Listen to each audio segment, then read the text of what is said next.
Hello मेरे भाई, कैसे आप लोग? सब ठीक है? चलो, अर्थमेटिक में मेरा क्या चल रहा है बताना। अभी अर्थमेटिक में मेरा रेशियो एंड प्रोपोर्शन चल रहा है और रेशियो एंड प्रोपोर्शन का ये मेरा दूसरा और आखिरी सीट चल रहा है। ठीक है, इस सीट में अभी तक मेरा एक ही क्लास हुआ है और उसमें अभी तक मैंने 12 नंबर क्वेश्चन तक करा दिया है। ठीक है, आज मैं 13 नंबर क्वेश्चन से शुरू करूंगा। ठीक है मेरे भाई, और आज बहुत ही बेहतरीन क्वेश्चन सब होने वाला है। ठीक है, लैंग्वेज बेस्ड तो है ना, थोड़ा सा ध्यान से देखना क्वेश्चन सबको। ठीक है, मेरे चैनल पर अगर नया हो, मेरा वीडियो अगर अच्छा लगता है तो मेरे चैनल को लाइक करो, सब्सक्राइब करो और अपने दोस्तों में शेयर करो। ठीक है, चलो सवाल नंबर 13 देखते हैं ये सवाल क्या कहना चाह रहा है। ध्यान से देखना मेरे भाई, सवाल नंबर 13 क्या कहना चाह रहा है, ध्यान से देखते हैं। मैं इसको थोड़ा सा बड़ा कर देता हूं। चलो सवाल नंबर 13 ध्यान से देखना, ये सवाल क्या कहना चाह रहा है, ध्यान से समझना। 600 रुपया को ए बी और सी के बीच में बांटा गया। ठीक है मेरे भाई, 600 रुपया की राशि था, ए बी और सी के बीच में बांटा गया। ठीक है, अब ए को कितना मिला, बी को कितना मिला, सी को कितना मिला, इस बात का हमको पता नहीं है। ठीक है, आगे बताओ क्या कहना चाह रहा है। ए के शेयर का, यानी ए का जो हिस्सा था, ए का जो हिस्सा था, उस हिस्सा का 2/5, उस हिस्सा के 2/5 से 40 रुपया अधिक, यानी ए का जो शेयर था उसके हिस्से का 2/5 से 40 रुपया अधिक। इसके बाद मेरे भाई बी का जो शेयर था, बी का जो हिस्सा था उसके 2/7 से 20 रुपया अधिक, 20 रुपया अधिक। और सी का जो हिस्सा था, सी का जो हिस्सा था उसके हिस्से से 9/17 से 10 रुपया अधिक, 10 रुपया अधिक। ये तीनों पोर्शन आपस में बराबर है, ऐसा क्वेश्चन कह रहा है, ऐसा क्वेश्चन कह रहा है। देखो मेरे भाई ध्यान से, ये क्वेश्चन क्या कहना चाह रहा है, ये ए बी सी तीनों का हिस्सा बराबर नहीं है। ये ए का जो हिस्सा था उसके 2/5 से 40 रुपया अधिक, बी का जो हिस्सा होगा उसके 2/7 से 20 रुपया अधिक, और सी का जो शेयर होगा उसके हिस्से है ना, उसके हिस्से के 9/17 से 10 रुपया अधिक। ये तीनों पोर्शन आपस में बराबर है, ऐसा क्वेश्चन कह रहा है। तो हमसे पूछ रहा है ए का शेयर बताओ क्या होगा, ए का शेयर बताओ क्या होगा। अब हमारी बात ध्यान से सुनना मेरे भाई, हमारी बात ध्यान से सुनना। ए का शेयर बताना है कितना है, यानी ए का कितना हिस्सा मिला वो हमको बताना है। हमको नहीं पता कि 600 रुपया का बंटवारा ए बी और सी के बीच में कितने कितने रुपया का हुआ है, तो मैं यहां से एज्यूम कर लेता हूं कि ए को जो वो ए रुपया मिला होगा हिस्से का, जो 600 रुपया का बंटवारा हुआ कितना कितना हुआ तीनों के बीच में नहीं पता, तो मैं एज्यूम करूंगा कि ए को ए रुपया मिला होगा, ए रुपया, और बी को कितना रुपया मिला होगा, बी रुपया मिला होगा, बी रुपया, और मैं मान लेता हूं कि सी को कितना रुपया मिला होगा, सी रुपया मिला होगा, सी रुपया। ठीक है मेरे भाई, ठीक है, यानी ए का हिस्सा ए रुपया हो गया, बी का हिस्सा बी रुपया हो गया, सी का हिस्सा सी रुपया हो गया। 600 रुपया को इन्हीं 3 हिस्सों में बांटा गया, जिन 3 हिस्सों को मैंने एज्यूम कर लिया। तो तुम बताओ मेरे भाई, क्वेश्चन के अकॉर्डिंग ये तीनों हिस्सा का योगफल ही तो 600 रुपया होगा, इन तीनों हिस्सा का योगफल ही तो 600 रुपया होगा, यानी रुपीज ए प्लस का रुपीज बी और प्लस का रुपीज सी, यही 3 हिस्सा को जोड़ेगा, उतना ही ना बटा हुआ है 600 रुपया, तो इसी का योगफल तो 600 के बराबर होगा, इसी का योगफल तो 600 के बराबर होगा। ठीक है, ठीक है। अब हमारी बात ध्यान से सुनना, हमको ए का शेयर निकालना है, ए का शेयर, ध्यान से सुनना मेरे भाई, ए का शेयर निकालना है, ए का शेयर। अब हमारी बात ध्यान से सुनना, हमारी बात ध्यान से सुनना, आगे डाटा देखो क्या कहना चाह रहा है। ए के शेयर का 2/5 से 40 रुपया अधिक, जैसे जैसे क्वेश्चन कर रहा है वैसे करते चले जाओ।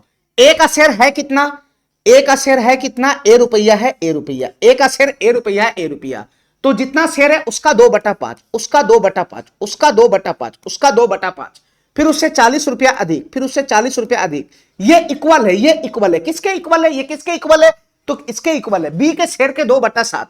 तो बी का शेयर है कितना, बी रुपया है, बी रुपया, बी का शेयर बी रुपया है, बी रुपया, तो बी के शेयर का 2/7, तो बी रुपया का 2/7, बी रुपया का 2/7, उससे कितना ज्यादा है, 20 रुपया अधिक है, 20 रुपया अधिक है, यानी इसका जो वैल्यू है, इसका जो वैल्यू है इसके बराबर है। ठीक है, इसका जो वैल्यू है इसके बराबर है। इतना ही नहीं, इसका वैल्यू एक और वैल्यू के बराबर है, इसका वैल्यू एक और वैल्यू के बराबर है। किसके बराबर है, सी के शेयर का, सी का शेयर है सी रुपया, सी का शेयर कितना है, सी रुपया है, सी रुपया, सी का शेयर है सी रुपया, तो सी रुपया का 9/17, सी रुपया का 9/17, और उससे 10 रुपया अधिक, उससे 10 रुपया अधिक। ये तीनों पोर्शन आपस में बराबर है, ये तीनों पोर्शन आपस में बराबर है क्वेश्चन के अकॉर्डिंग। ये पोर्शन और ये पोर्शन और ये पोर्शन, ये तीनों पोर्शन आपस में बराबर है क्वेश्चन के अकॉर्डिंग। ठीक है, ऐसा इस लाइन के कहने का मतलब था। तो क्वेश्चन हमसे पूछ रहा है ए का शेयर क्या होगा। देखो मेरे भाई ध्यान से, ए का शेयर निकालने के लिए, ए का शेयर निकालने के लिए हमको ए का मान चाहिए। अब हमारी बात ध्यान से सुनना, देखो ये कोई ना कोई न्यूमेरिकल डाटा ही होगा, ये कोई ना कोई न्यूमेरिकल डाटा ही होगा, ए का मान पता लगेगा, यहां पे क्या है, कोई वैल्यू पता लगेगा तो न्यूमेरिकल वैल्यू होगा कोई ना कोई, ये भी कोई ना कोई न्यूमेरिकल वैल्यू होगा, और ये भी कोई ना कोई न्यूमेरिकल वैल्यू होगा, तीनों न्यूमेरिकल वैल्यू होगा, और तीनों न्यूमेरिकल वैल्यू आपस में बराबर है। अब वो न्यूमेरिकल वैल्यू क्या है ये हमको पता ही नहीं है, तीनों न्यूमेरिकल वैल्यू आपस में बराबर है लेकिन क्या है हमको पता ही नहीं है। तो मैं ऐसा करता हूं, इसमें एज्यूम कर लेता हूं, ठीक है, मैं एज्यूम कर लेता हूं कि इसका जो न्यूमेरिकल वैल्यू है, इसका जो वैल्यू है, इसका जो वैल्यू है, तीनों वैल्यू तो आपस में बराबर ही है। तो मैं एज्यूम कर लेता हूं कि तीनों का वैल्यू जो आपस में बराबर है वो मैं के एज्यूम कर लेता हूं, के, वो मैं के एज्यूम कर लेता हूं, के, ठीक है मेरे भाई। तो तुम बताओ, इसका भी वैल्यू के हो गया, इसका भी वैल्यू के हो गया और इसका भी वैल्यू के हो गया, ठीक है, इतना बात समझ गया। तो यहां से अगर मैं इसको के बराबर में करूंगा तो क्या हो जाएगा, इसको अगर मैं के बराबर में ना करूंगा तो क्या हो जाएगा, ए का 2/5। तो ये क्या हो जाएगा, ए गुना 2/5 कितना हो जाएगा, 2a बटा का 5, 2a बटा का 5 और प्लस 40 बराबर मैं के करूंगा तो 40 को मैं उधर जाने दूंगा तो क्या हो जाएगा, ये k माइनस का 40 हो जाएगा, ये k माइनस का 40 हो जाएगा, ठीक है, इतना बात समझ गया। अब यहां से हमको a का वैल्यू आसानी से मिल जाएगा, a का मान कितना हो जाएगा बताना, a का मान कितना हो जाएगा, तो k माइनस 40 है, k माइनस 40, ये 5 उधर जाके गुना में चला जाएगा, 5 गुना में चला जाएगा और 2 नीचे आ जाएगा, ये 2 नीचे आ जाएगा, इतना बात समझ गया। ये a का वैल्यू आ गया, a का वैल्यू, ठीक है। इसी प्रकार से अगर मैं b का वैल्यू निकालूं तो b का वैल्यू भी निकल जाएगा, इसका वैल्यू भी k के बराबर है। तो यहां बताओ क्या बनेगा, यहां बताओ इसका वैल्यू अगर मैं k के बराबर करूंगा तो क्या बन जाएगा, ये 2b बटा का 7, 2b बटा का 7 बराबर कितना हो जाएगा बताना, 20 उधर मैं फेंक दूंगा तो कितना बन जाएगा, k माइनस का 20 बन जाएगा, ये k माइनस का 20 बन जाएगा, ठीक है, k माइनस का 20 बन जाएगा। तो यहां से b का वैल्यू कितना होगा बताना, यहां से b का वैल्यू कितना हो जाएगा, तो k माइनस का 20, k माइनस का 20 और ये 7 चला जाएगा ऊपर, ये 7 चला जाएगा ऊपर, 2 चला आएगा नीचे, तो 2 को मैं ऊपर नीचे लगा देता हूं, ठीक है, ये b का वैल्यू हो गया, b का वैल्यू। इसी प्रकार से अगर मैं इसको k के बराबर करूंगा तो कितना वैल्यू बनेगा बताना, तो ये कितना हो जाएगा बताना, ये 9c बटा का 17 हो जाएगा, ये 9c बटा का 17 हो जाएगा, बराबर कितना हो जाएगा बताना, ये k उधर चला है ना, 10 उधर चला जाएगा तो कितना हो जाएगा, ये k माइनस का 10 हो जाएगा, ये k माइनस का 10 हो जाएगा।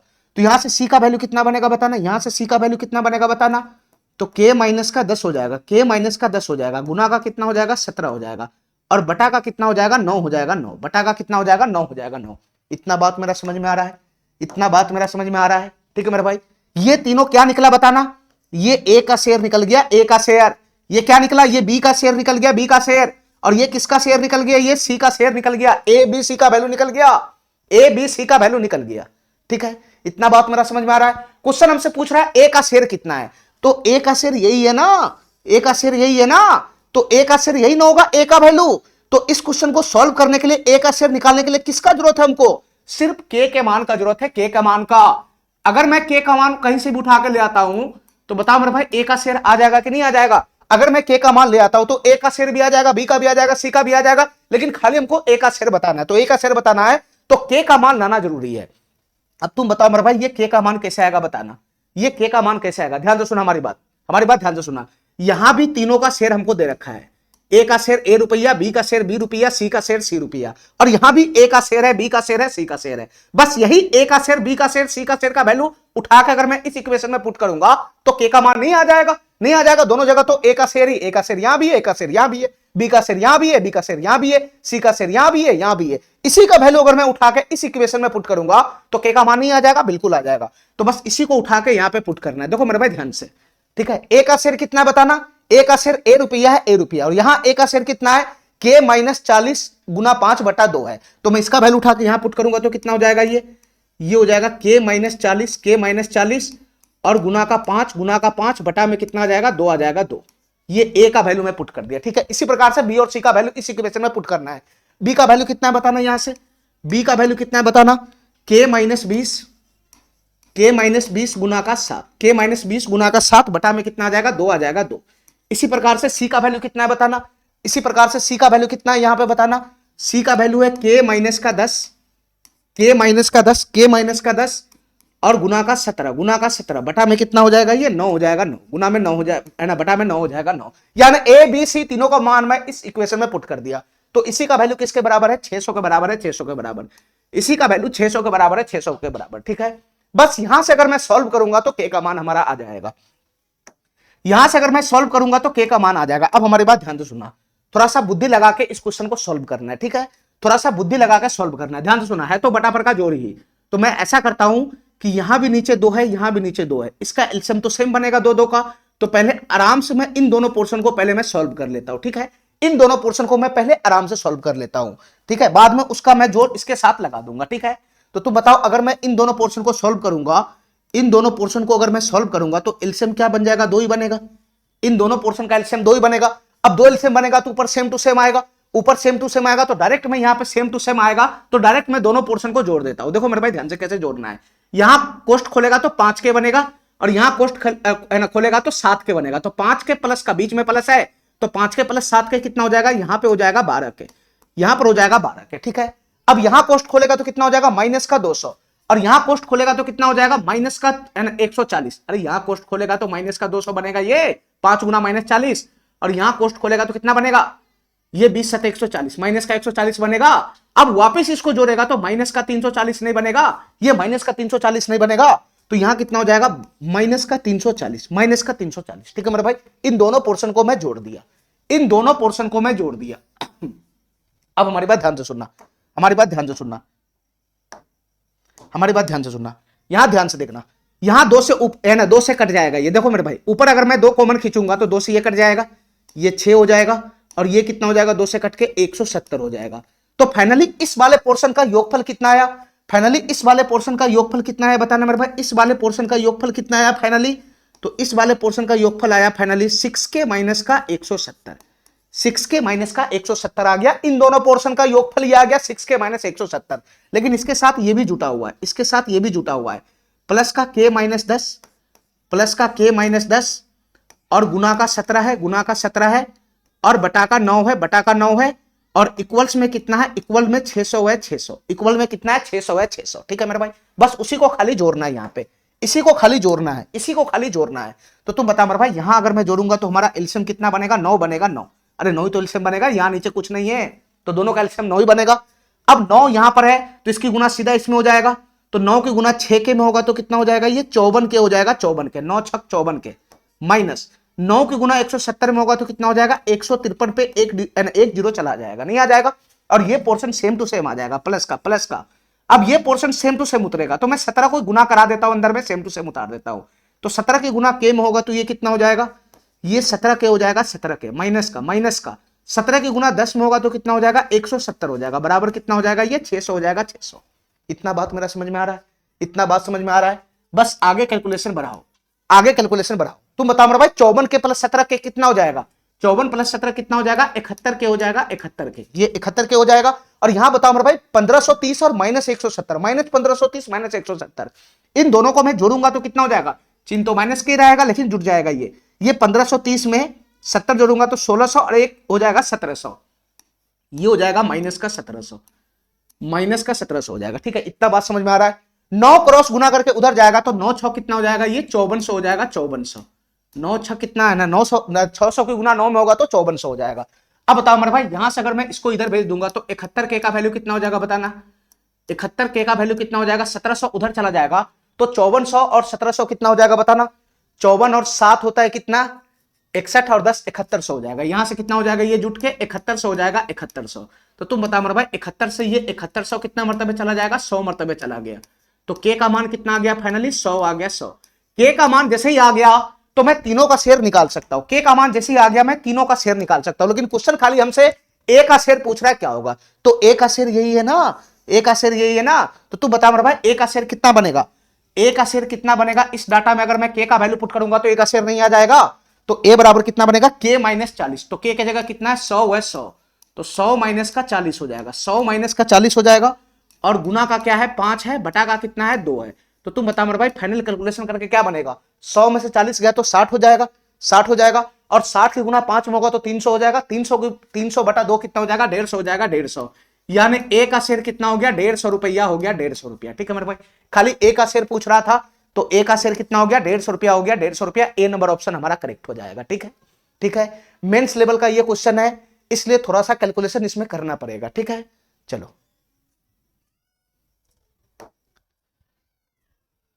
अगला क्वेश्चन देखो मेरे भाई, ये सवाल क्या कहना चाह रहा है, सवाल नंबर 14 क्या कहना चाह रहा है, इस क्वेश्चन को ध्यान से देखना। ये सवाल क्या कहना चाह रहा है, इस क्वेश्चन को ध्यान से देखना। देखो मेरे भाई ध्यान से, किसी हॉस्टल का खर्च, हॉस्टल का जो खर्चा होता है वो आंशिक रूप से चर है जो छात्रों की संख्या पे, ये नहीं है छात्रों लिखा हुआ है, जो छात्रों की संख्या के अनुक्रमानुपाती है। ठीक है मेरे भाई, इस बात के कहने का क्या मतलब है, ठीक है, कि हॉस्टल का जो खर्च है वो आंशिक रूप से, आंशिक रूप से का मतलब होगा कि टोटल खर्चा में से कुछ खर्चा क्या है, चर है। चर का मतलब क्या है, बदलने वाला, ठीक है, बदलने वाला, वेरिएबल होता है। तो ये जो वेरिएबल आंशिक खर्च है, चर है, जो हमारा खर्चा चल रहा है यानी वेरिएबल है, बदलने वाला, वो किस पे डिपेंड करता है, ये खर्चा डिपेंड करता है छात्रों की संख्या पे, ठीक है, ये खर्चा डिपेंड करता है छात्रों की संख्या पे। जितना ज्यादा छात्रों की संख्या आएगा उसके अकॉर्डिंग आंशिक खर्च आएगा, ठीक है मेरे भाई, ठीक है। इसके बाद हॉस्टल का जो बाकी भाग का जो खर्चा है वो निश्चित है। कुछ खर्चा इसमें बदलने वाला है, चर राशि में यानी वेरिएबल है, और कुछ खर्चा जो इसमें है वो फिक्स है हॉस्टल का, कुछ खर्चा फिक्स है हॉस्टल का। अब मैं तुमको समझाना चाह रहा हूं, ध्यान से सुनना मेरा भाई, मैं तुमको समझाना चाह रहा हूं कि ये क्या कहना चाह रहा है। कि मान लो किसी हॉस्टल में, मान लो कि 200 स्टूडेंट है, किसी हॉस्टल में अगर 200 छात्र है, ठीक है, 200 छात्र है, तो इसमें दो प्रकार का खर्च है, इसमें दो प्रकार का खर्चा है, ठीक है। 200 छात्र के ऊपर कितना खर्च आएगा रहने सहने में, वो दो प्रकार का खर्चा लेता है हॉस्टल वाला। देखो, अगर 200 छात्र है तो एक लेगा तुमसे फिक्स चार्ज, एक लेगा फिक्स चार्ज, एक लेगा फिक्स चार्ज, और एक लेगा वेरिएबल चार्ज, एक लेता है वेरिएबल चार्ज, ठीक है। और ये जो वेरिएबल चार्ज होता है वो पर स्टूडेंट होता है, ये जो वेरिएबल चार्ज होता है वो पर स्टूडेंट होता है। जैसे मैं यहां पे बात कर रहा हूं कि 200 छात्र है, तो मान लो कि फिक्स खर्चा है ना, फिक्स चार्ज अगर है ना, फिक्स चार्ज अगर 500 रुपया है, फिक्स चार्ज हॉस्टल का 500 रुपया है, तो ये फिक्स चार्ज 500 रुपया रहेगा ही रहेगा। और वेरिएबल चार्ज मैं यहां पे मान लेता हूं कि जो छात्र का वेरिएबल चार्ज है वो है 200 रुपया पर छात्र, ये वेरिएबल चार्ज हुआ, ठीक है, ये बदलता है छात्रों के अकॉर्डिंग। तो तुम बताओ मेरे भाई, 200 छात्र अगर हॉस्टल में है और उस हॉस्टल का फिक्स चार्ज अगर 500 रुपया है, फिक्स चार्ज अगर 500 रुपया है और वेरिएबल चार्ज अगर 200 रुपया पर छात्र है, तो 200 छात्र के ऊपर टोटल कितना खर्च बैठेगा, ये नहीं निकाल लेगा, नहीं निकाल लेगा। तुम बताओ 200 छात्र के ऊपर कितना खर्च बैठेगा, नहीं निकाल लेगा। 500 रुपया तो फिक्स ही है, चाहे 200 छात्र है, चाहे 400 छात्र है, चाहे 600 छात्र है, चाहे 1000 छात्र है, ये 500 रुपया फिक्स है, ये 500 रुपया फिक्स है, चाहे कितना भी छात्र है, ये 500 रुपया तो उसको चार्ज लगेगा ही लगेगा। टोटल छात्र का जब खर्चा निकालता है ये तो फिक्स है, 500 रुपया चार्ज तो फिक्स है। अब इसमें वेरिएबल चार्ज ऐड होगा, कैसे ऐड होगा, एक छात्र के ऊपर कितना खर्चा होता है, 200 रुपया का चार्ज है, 200 रुपया का, यह छात्र कितना है, 200 है, 200, तो एक छात्र के ऊपर 200 रुपया का खर्च होता है, तो 200 छात्र के ऊपर कितना खर्च हो जाएगा, तो 200 की गुना 200 में कर देंगे तो कितना हो जाएगा, ये 4 पे डबल जीरो आ जाएगा, सॉरी 4 पे 4 जीरो आ जाएगा, 1 2 3 4, तो 40,000 ये हो गया और 500 ये हो गया, तो 40,500 रुपया टोटल खर्चा निकल कर आ जाएगा 200 छात्र का। 200 छात्र का टोटल खर्चा कितना निकल कर आ जाएगा, 40,500 रुपया हो जाएगा।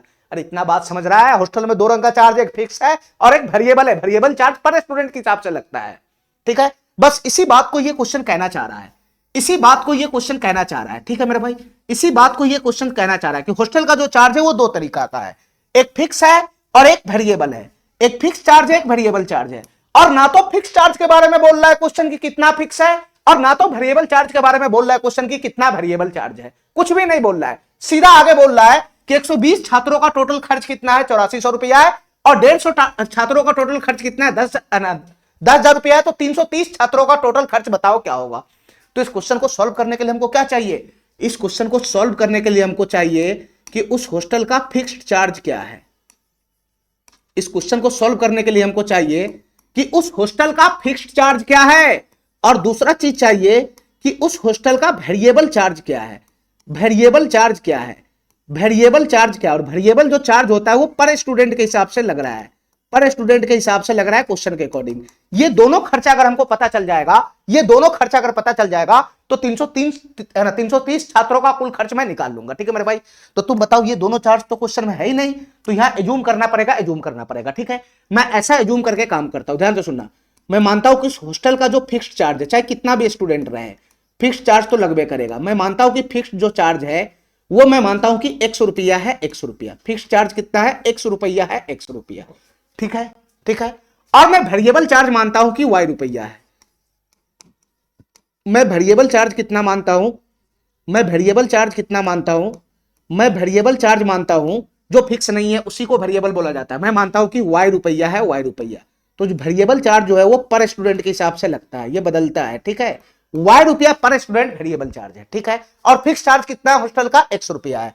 अब तुम हमको ये बताओ मेरे भाई, यहां पे 120 छात्रों का टोटल खर्च इसके अकॉर्डिंग कितना आएगा, 120 छात्र का टोटल खर्च इसके अकॉर्डिंग कितना आएगा, ये बताओ। 120 छात्र का टोटल खर्च इस दोनों चार्ज के अकॉर्डिंग कितना आएगा, ये बताओ। तुम बताओ मेरे भाई, 120 छात्र का खर्च टोटल कितना आएगा, तो फिक्स चार्ज 100 रुपया तो लगभग करेगा, ये तो लगेगा ही लगेगा, चाहे कितना भी स्टूडेंट रहे, ये चार्ज तो फिक्स है। प्लस 120 छात्र का वेरिएबल चार्ज कितना हो जाएगा, बताना कितना चार्ज लगेगा। तो एक स्टूडेंट के ऊपर y रुपया लगता है, तो 120 छात्र के ऊपर कितना लग जाएगा, 120 गुना y का मतलब 120 y हो गया। ये इस 120 छात्रों का टोटल खर्चा हो गया, वेरिएबल प्लस फिक्स मिला के x प्लस का 120 y, x प्लस का 120 y टोटल खर्चा हो गया 120 छात्रों का। और ये क्वेश्चन के अकॉर्डिंग कितना दे रखा है, बताना ये क्वेश्चन के अकॉर्डिंग कितना दे रखा है, 8400 रुपया दे रखा है, 8400 ये दे रखा है 8400। ठीक है मेरे भाई, ठीक है, इतना बात समझ गया। अब इसी प्रकार से हमको ये बताओ कि 150 छात्रों का टोटल खर्चा इसके अकॉर्डिंग कितना आएगा, 150 छात्र का जो टोटल खर्चा है वो इसके अकॉर्डिंग कितना आएगा, फिक्स चार्ज और वेरिएबल चार्ज के अकॉर्डिंग कितना खर्चा आएगा ये बताओ। 150 छात्रों का तो तुम बता मेरे भाई, जो 100 रुपया है फिक्स चार्ज ये तो लगभग करेगा चाहे कितना भी छात्र है, और 150 छात्र के ऊपर वेरिएबल चार्ज अगर चार्ज करोगे तो एक छात्र का खर्चा y रुपया है, तो 150 छात्र का खर्चा कितना हो जाएगा, 150 गुना y नहीं हो जाएगा 150 y। तो ये हो गया 150 छात्रों का कुल खर्च, ये हो गया टोटल 150 छात्रों का कुल खर्चा x प्लस का 150 y, x प्लस का 150 y। और यही कुल खर्च क्वेश्चन के अकॉर्डिंग कितना दे रखा है, 10,000 दे रखा है, 10,000। यही खर्चा क्वेश्चन के अकॉर्डिंग कितना दे रखा है, 10,000 दे रखा है, 10,000। ठीक है मेरे भाई, ठीक है। अब यहां से हमको क्या निकालना है, 330 छात्रों का खर्च निकालना है। तो तुम बताओ मेरे भाई 330 छात्रों का खर्च कैसे निकलेगा, तो फिक्स चार्ज 100 रुपया तो रबे करेगा, फिक्स चार्ज 100 रुपया रबे करेगा, 330 छात्रों का खर्च निकालना है तो वेरिएबल चार्ज कितना होगा, एक छात्र के ऊपर y रुपया पड़ता है, तो 330 छात्र के ऊपर कितना पड़ जाएगा, 330 y रुपया पड़ जाएगा। यार यही ना निकालना है, यही ना निकालना है, x प्लस का 330 y का वैल्यू निकालना है, क्या होगा, यही होगा 330 छात्रों का टोटल खर्च। अब बताओ ये खर्च निकल जाएगा, खाली किसका मान चाहिए, x और y का मान चाहिए, बस x और y का मान जैसे ही लाएगा ये क्वेश्चन सॉल्व हो जाएगा। तो x और y का मान कैसे आएगा, यहां पे हमको दो इक्वेशन दिखाई दे रहा है, यहां पर हमको दो इक्वेशन दिखाई दे रहा है, एक इक्वेशन ये है, एक इक्वेशन ये है, ये दोनों इक्वेशन को सॉल्व करेगा तो x और y का मान आ जाएगा। अब तुम बता मेरे भाई दोनों इक्वेशन को कैसे मैं सॉल्व करूंगा, ध्यान दो सुनना, दोनों इक्वेशन को कैसे सॉल्व करेगा। तो दो चर वाला रैखिक समीकरण युग्म है, ये कैसे सॉल्व करेगा, समीकरण 1 में से समीकरण 2 को घटाओ, समीकरण 1 में से समीकरण 2 को घटाओगे तो क्या बनेगा, बताना मेरे भाई, इस समीकरण में से अगर मैं इसको घटाऊंगा तो क्या बनेगा, ये दूसरा समीकरण क्या है, x प्लस का 150 y है, x प्लस का 150 y है, बराबर कितना है, 10,000 है, 10,000 बराबर 10,000 है, 10,000। यही दूसरा इक्वेशन है, एक में से दो को घटाना है तो इसका साइन बदल जाएगा, प्लस है तो माइनस, प्लस है तो माइनस, ये प्लस है तो माइनस, ये समाप्त हो जाएगा। तो 120 y माइनस का 150 y कितना बन जाएगा, यहाँ पे माइनस का 30 y बन जाएगा, माइनस का 30 y बन जाएगा, नहीं हो जाएगा। और यहां से बताओ 8400 में से 10,000 घटेगा तो कितना हो जाएगा, ये माइनस का 1600 हो जाएगा, माइनस का 1600 हो जाएगा, नहीं हो जाएगा। तो तुम बताओ यहां से, तुम हमको ये बताओ, ये माइनस से माइनस कैंसिल हो जाएगा, एक जीरो से एक जीरो कैंसिल हो जाएगा। तो यहां से बताओ y का वैल्यू कितना हो गया, बताना y का वैल्यू कितना हो जाएगा, 160 बटा का 3 आ जाएगा, y का वैल्यू कितना आ गया, 160 बटा का 3 आ गया, ये y का मान निकल गया, ये y का मान निकल गया। अब y का मान निकल गया तो x का मान भी आ ही जाएगा, हम किसी भी इक्वेशन में अगर हम y का मान पुट कर देंगे तो x का मान आ जाएगा। हम पहला इक्वेशन में पुट कर देते, पहला इक्वेशन में पुट कर देते x प्लस का 120 गुना 120 गुना, और y का वैल्यू कितना है, 160 बटा का 3 है, y का वैल्यू कितना आया, 160 बटा का 3 आया, पहला इक्वेशन में पुट करो ना, बराबर कितना हो जाएगा, 8400 हो जाएगा, 8400 हो जाएगा, 8400।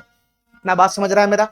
अब यहां से इसको कैलकुलेशन करेंगे तो कितना हो जाएगा, बताना 3 से ये 40 मरतबे चला जाएगा तो x बराबर कितना हो जाएगा, ये 8400 यहां से आ गया। अब 16 चौका 6400 होगा, उधर जाएगा तो माइनस का 6400 हो जाएगा, माइनस का 6400 हो जाएगा। तो 8400 में से 6400 घटाएंगे तो कितना हो जाएगा, बताना 2000 हो जाएगा, 2000।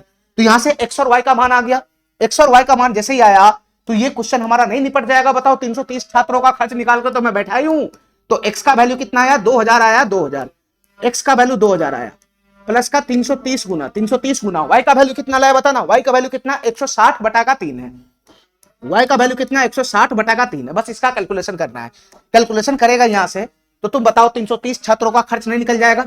तो 3 से ये कितना मरतबे चला गया, 110 हो गया। तो यहां से गुना करेंगे तो कितना हो जाएगा, ये 2000 हो जाएगा, 2000 प्लस का। अब ये 2 जीरो से गुना हो रहा है, 110 की 160 में गुना हो रहा है तो 2 जीरो तो आएगा ही आएगा। अब 11 की गुना 16 में करना है, तो 16 की गुना 11 में करेगा तो क्या होगा, 16 की गुना 10 में करेगा तो 160 और प्लस का 16, तो 160 और 16 कितना हो जाएगा, 176 हो जाएगा। ये कितना हो जाएगा, 176 हो जाएगा। तो फाइनली इसका योगफल कितना बनेगा, 17,600 में 2000 जोड़ेगा तो कितना हो जाएगा, ये 19,600 हो जाएगा। तो 330 छात्रों का टोटल खर्च कितना हो गया, 19,600 रुपया हो गया। बी नंबर ऑप्शन हमारा करेक्ट हो जाएगा, बी नंबर ऑप्शन हमारा करेक्ट हो जाएगा। ठीक है।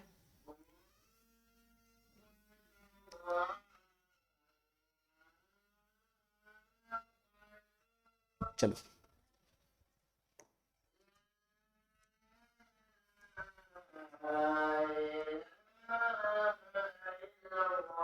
इस क्वेश्चन को ध्यान से देखना मेरे भाई, इस टाइप का दो क्वेश्चन बनेगा और दोनों क्वेश्चन काफी ही बेहतरीन क्वेश्चन है, ध्यान से सुनना। एक सोना 3 हिस्से में टूट गया। देखो मेरे भाई ध्यान से, मान लो कि सोना का ये हिस्सा था पहल का, ये कोई पहला हिस्सा था जो एक ही हिस्सा में था, यानी पूरा 100% था, ये हिस्सा पूरा 100% था, ठीक है, पूरा 100 था, ठीक है। लेकिन ऐसा नहीं हुआ, क्वेश्चन के अकॉर्डिंग ये जो पूरा हिस्सा था वो 3 हिस्सों में टूट गया, 3 हिस्सों में टूट गया, यानी यही हिस्सा जो टूट के छोटा छोटा टुकड़ा बना लिया। जैसे मान लो कि ये 3 हिस्सा में टूट गया, तो इस तरीके से एगो टुकड़ा ये हो गया, एगो टुकड़ा ये हो गया, एगो टुकड़ा ये हो गया, इस तरीके से ये सोना 3 हिस्सों में टूट गया, ठीक है मेरे भाई। पूरा हिस्सा ये था, टूटने के बाद तीनों हिस्सा ऐसे ऐसे बन गया, ठीक है। आगे पढ़ो। इन तीनों हिस्सों के वजन का अनुपात दे रखा है 3:4:5। तीनों हिस्सा जो टूटा 3 हिस्सा में, उसके वेट का रेशियो दे रखा है, वजन का रेशियो दे रखा है। ध्यान से सुनना मेरे भाई, सोना 3 हिस्सा में टूट गया, मान लो कि ये पहला हिस्सा है, ये दूसरा टुकड़ा है और ये तीसरा टुकड़ा है। तीनों टुकड़ों के वजन का अनुपात दे रखा है। किसका अनुपात दे रखा है? तीनों टुकड़ों के वजन का, यानी वेट का रेशियो दे रखा है, वेट का। तीनों टुकड़ों के वजन का रेशियो दे रखा है। कितना कितना रेशियो दे रखा है बताना? तीनों टुकड़ों के वजन का रेशियो कितना दे रखा है? 3:4:5 दे रखा है। 3:4:5 है ना, 5 दे रखा है, ठीक है। इसका मतलब पहले टुकड़े का वजन अगर 3 यूनिट है, पहले टुकड़े का वजन अगर 3 यूनिट है, तो दूसरे टुकड़े का वजन कितना हो जाएगा? 4 यूनिट हो जाएगा, 4 यूनिट। और तीसरे टुकड़े का जो वजन है वो कितना हो जाएगा? 5 यूनिट हो जाएगा, 5 यूनिट। ऐसा इस क्वेश्चन का कहना है, ठीक है मेरे भाई। 3 हिस्सा में जो सोना का टुकड़ा टूटा है, उसके वजन का अनुपात है, उसके वजन का अनुपात। अब हमको ये बताओ, हमको ये बताओ इस क्वेश्चन में क्या लॉजिक है, ध्यान से सुनना। इस क्वेश्चन का एक लॉजिक पकड़ो। पहले हमको ये बताओ कि ये जो सोना का हिस्सा जो पूरा था और ये 3 हिस्सा में जो टूट गया, तो तुम बताओ इसका जो वजन रहा होगा, इसका जो वेट रहा होगा, इसका जो वेट रहा होगा, इसका जो वेट रहा होगा, क्या ये तीनों हिस्से के टुकड़े के वेट के बराबर में नहीं आएगा? क्या तीनों हिस्से के टुकड़े का जो वेट होगा उसके बराबर में नहीं आएगा? बताओ, इन सबका वेट इक्वल होगा कि नहीं होगा? बताओ मेरे भाई, इन तीनों हिस्से का अगर वजन जोड़ोगे तो क्या इसी के वजन के बराबर नहीं आएगा? अरे ये पहले पूरा हिस्सा था तो इसका कुछ ना कुछ वजन रहा होगा। अब ये 3 हिस्सा में टूट गया, तो तीनों हिस्सा को टूट गया, उसको वापस अगर तुम तौलेगा, तीनों हिस्सा को एक साथ तौलेगा तो इसी के बराबर आएगा। तो इसका वजन तीनों हिस्से का जो टोटल वजन होगा इसी के वजन के बराबर नहीं आएगा? अरे बताओ ना, यही तो इस क्वेश्चन में लॉजिक है कि ये पहले जितना वजन का था ये 3 हिस्सा में टूट गया, तो वजन थोड़ी ना कहीं जाएगा, वजन तो फिक्स रहेगा ना। इसका जो वजन रहेगा वही तीनों हिस्से का कुल वजन होगा, वजन फिक्स रहेगा, यहां वजन नहीं हिलने वाला है, ठीक है। तो हमको ये बताओ कि 3 हिस्सा का अलग अलग वजन का रेशियो है, तो तुम बताओ हमको इसके अकॉर्डिंग बताओ कि इसका जो टोटल वजन होगा वो कितना होगा, इसका टोटल वेट कितना होगा ये बताओ हमको। टोटल वेट कितना होगा ये बताओ, इसका टोटल वेट कितना होगा ये बताओ। ये तो तीनों हिस्से का वेट है ना अलग अलग, तीनों हिस्से का वजन अलग अलग है। ये तीनों हिस्सा को तुम एक साथ अगर जोड़ो है ना, एक साथ अगर तौलोगे तीनों को हिस्सा का, तो टोटल वेट आ जाएगा ना। चाहे इसको कहो चाहे इसको कहो, दोनों बात तो सेम ही है, ठीक है। तो तीनों हिस्सा का टोटल वेट कितना रहा होगा? तो एक का वेट 3 यूनिट, एक का वेट 4 यूनिट, एक का वेट 5 यूनिट। मैं रेशियो में ही खेल रहा हूं अभी, तो 5 4 9 3 12 यूनिट हो जाएगा।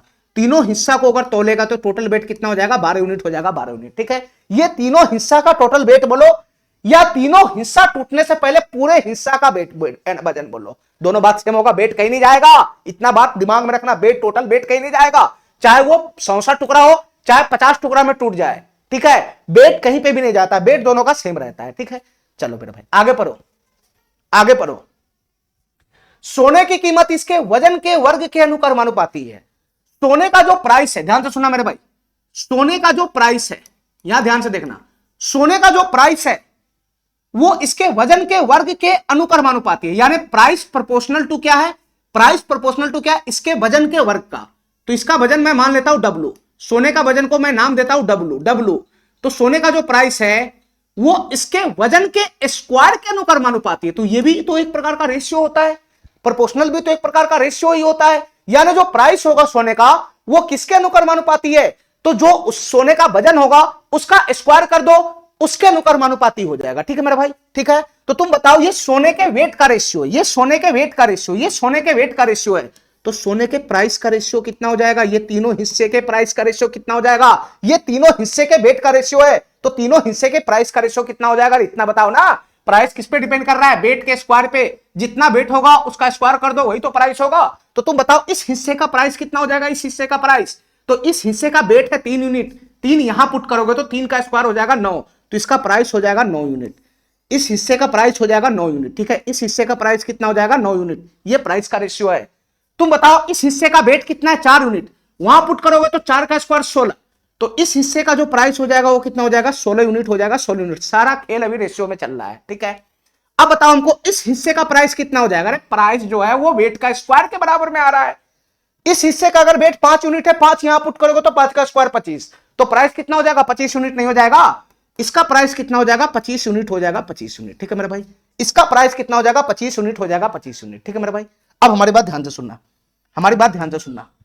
सोना का टोटल वेट कितना है? 12 यूनिट है। 12 यूनिट। सोना का टोटल वेट कितना है? 12 यूनिट है। 12 यूनिट। तो इसके हिसाब से प्राइस कितना होना चाहिए टोटल बताना? इसके हिसाब से भी तो प्राइस होना चाहिए ना। यहां वजन अलग है, यहां अलग अलग वजन था, यहां अलग वजन है, तो ये वजन के हिसाब से तो ये प्राइस आ गया। अब इस वजन के हिसाब से क्या प्राइस होगा तुम नहीं निकाल सकता है। अगर किसी सोना का वजन अगर 12 यूनिट है तो उसका प्राइस क्या होगा? तो प्राइस जो है वो वेट के स्क्वायर के प्रोपोर्शनल है। तो यहां प्राइस कितना होगा बताना? वेट के जगह पे 12 पुट करेंगे तो 12 का स्क्वायर 144 यूनिट हो जाएगा।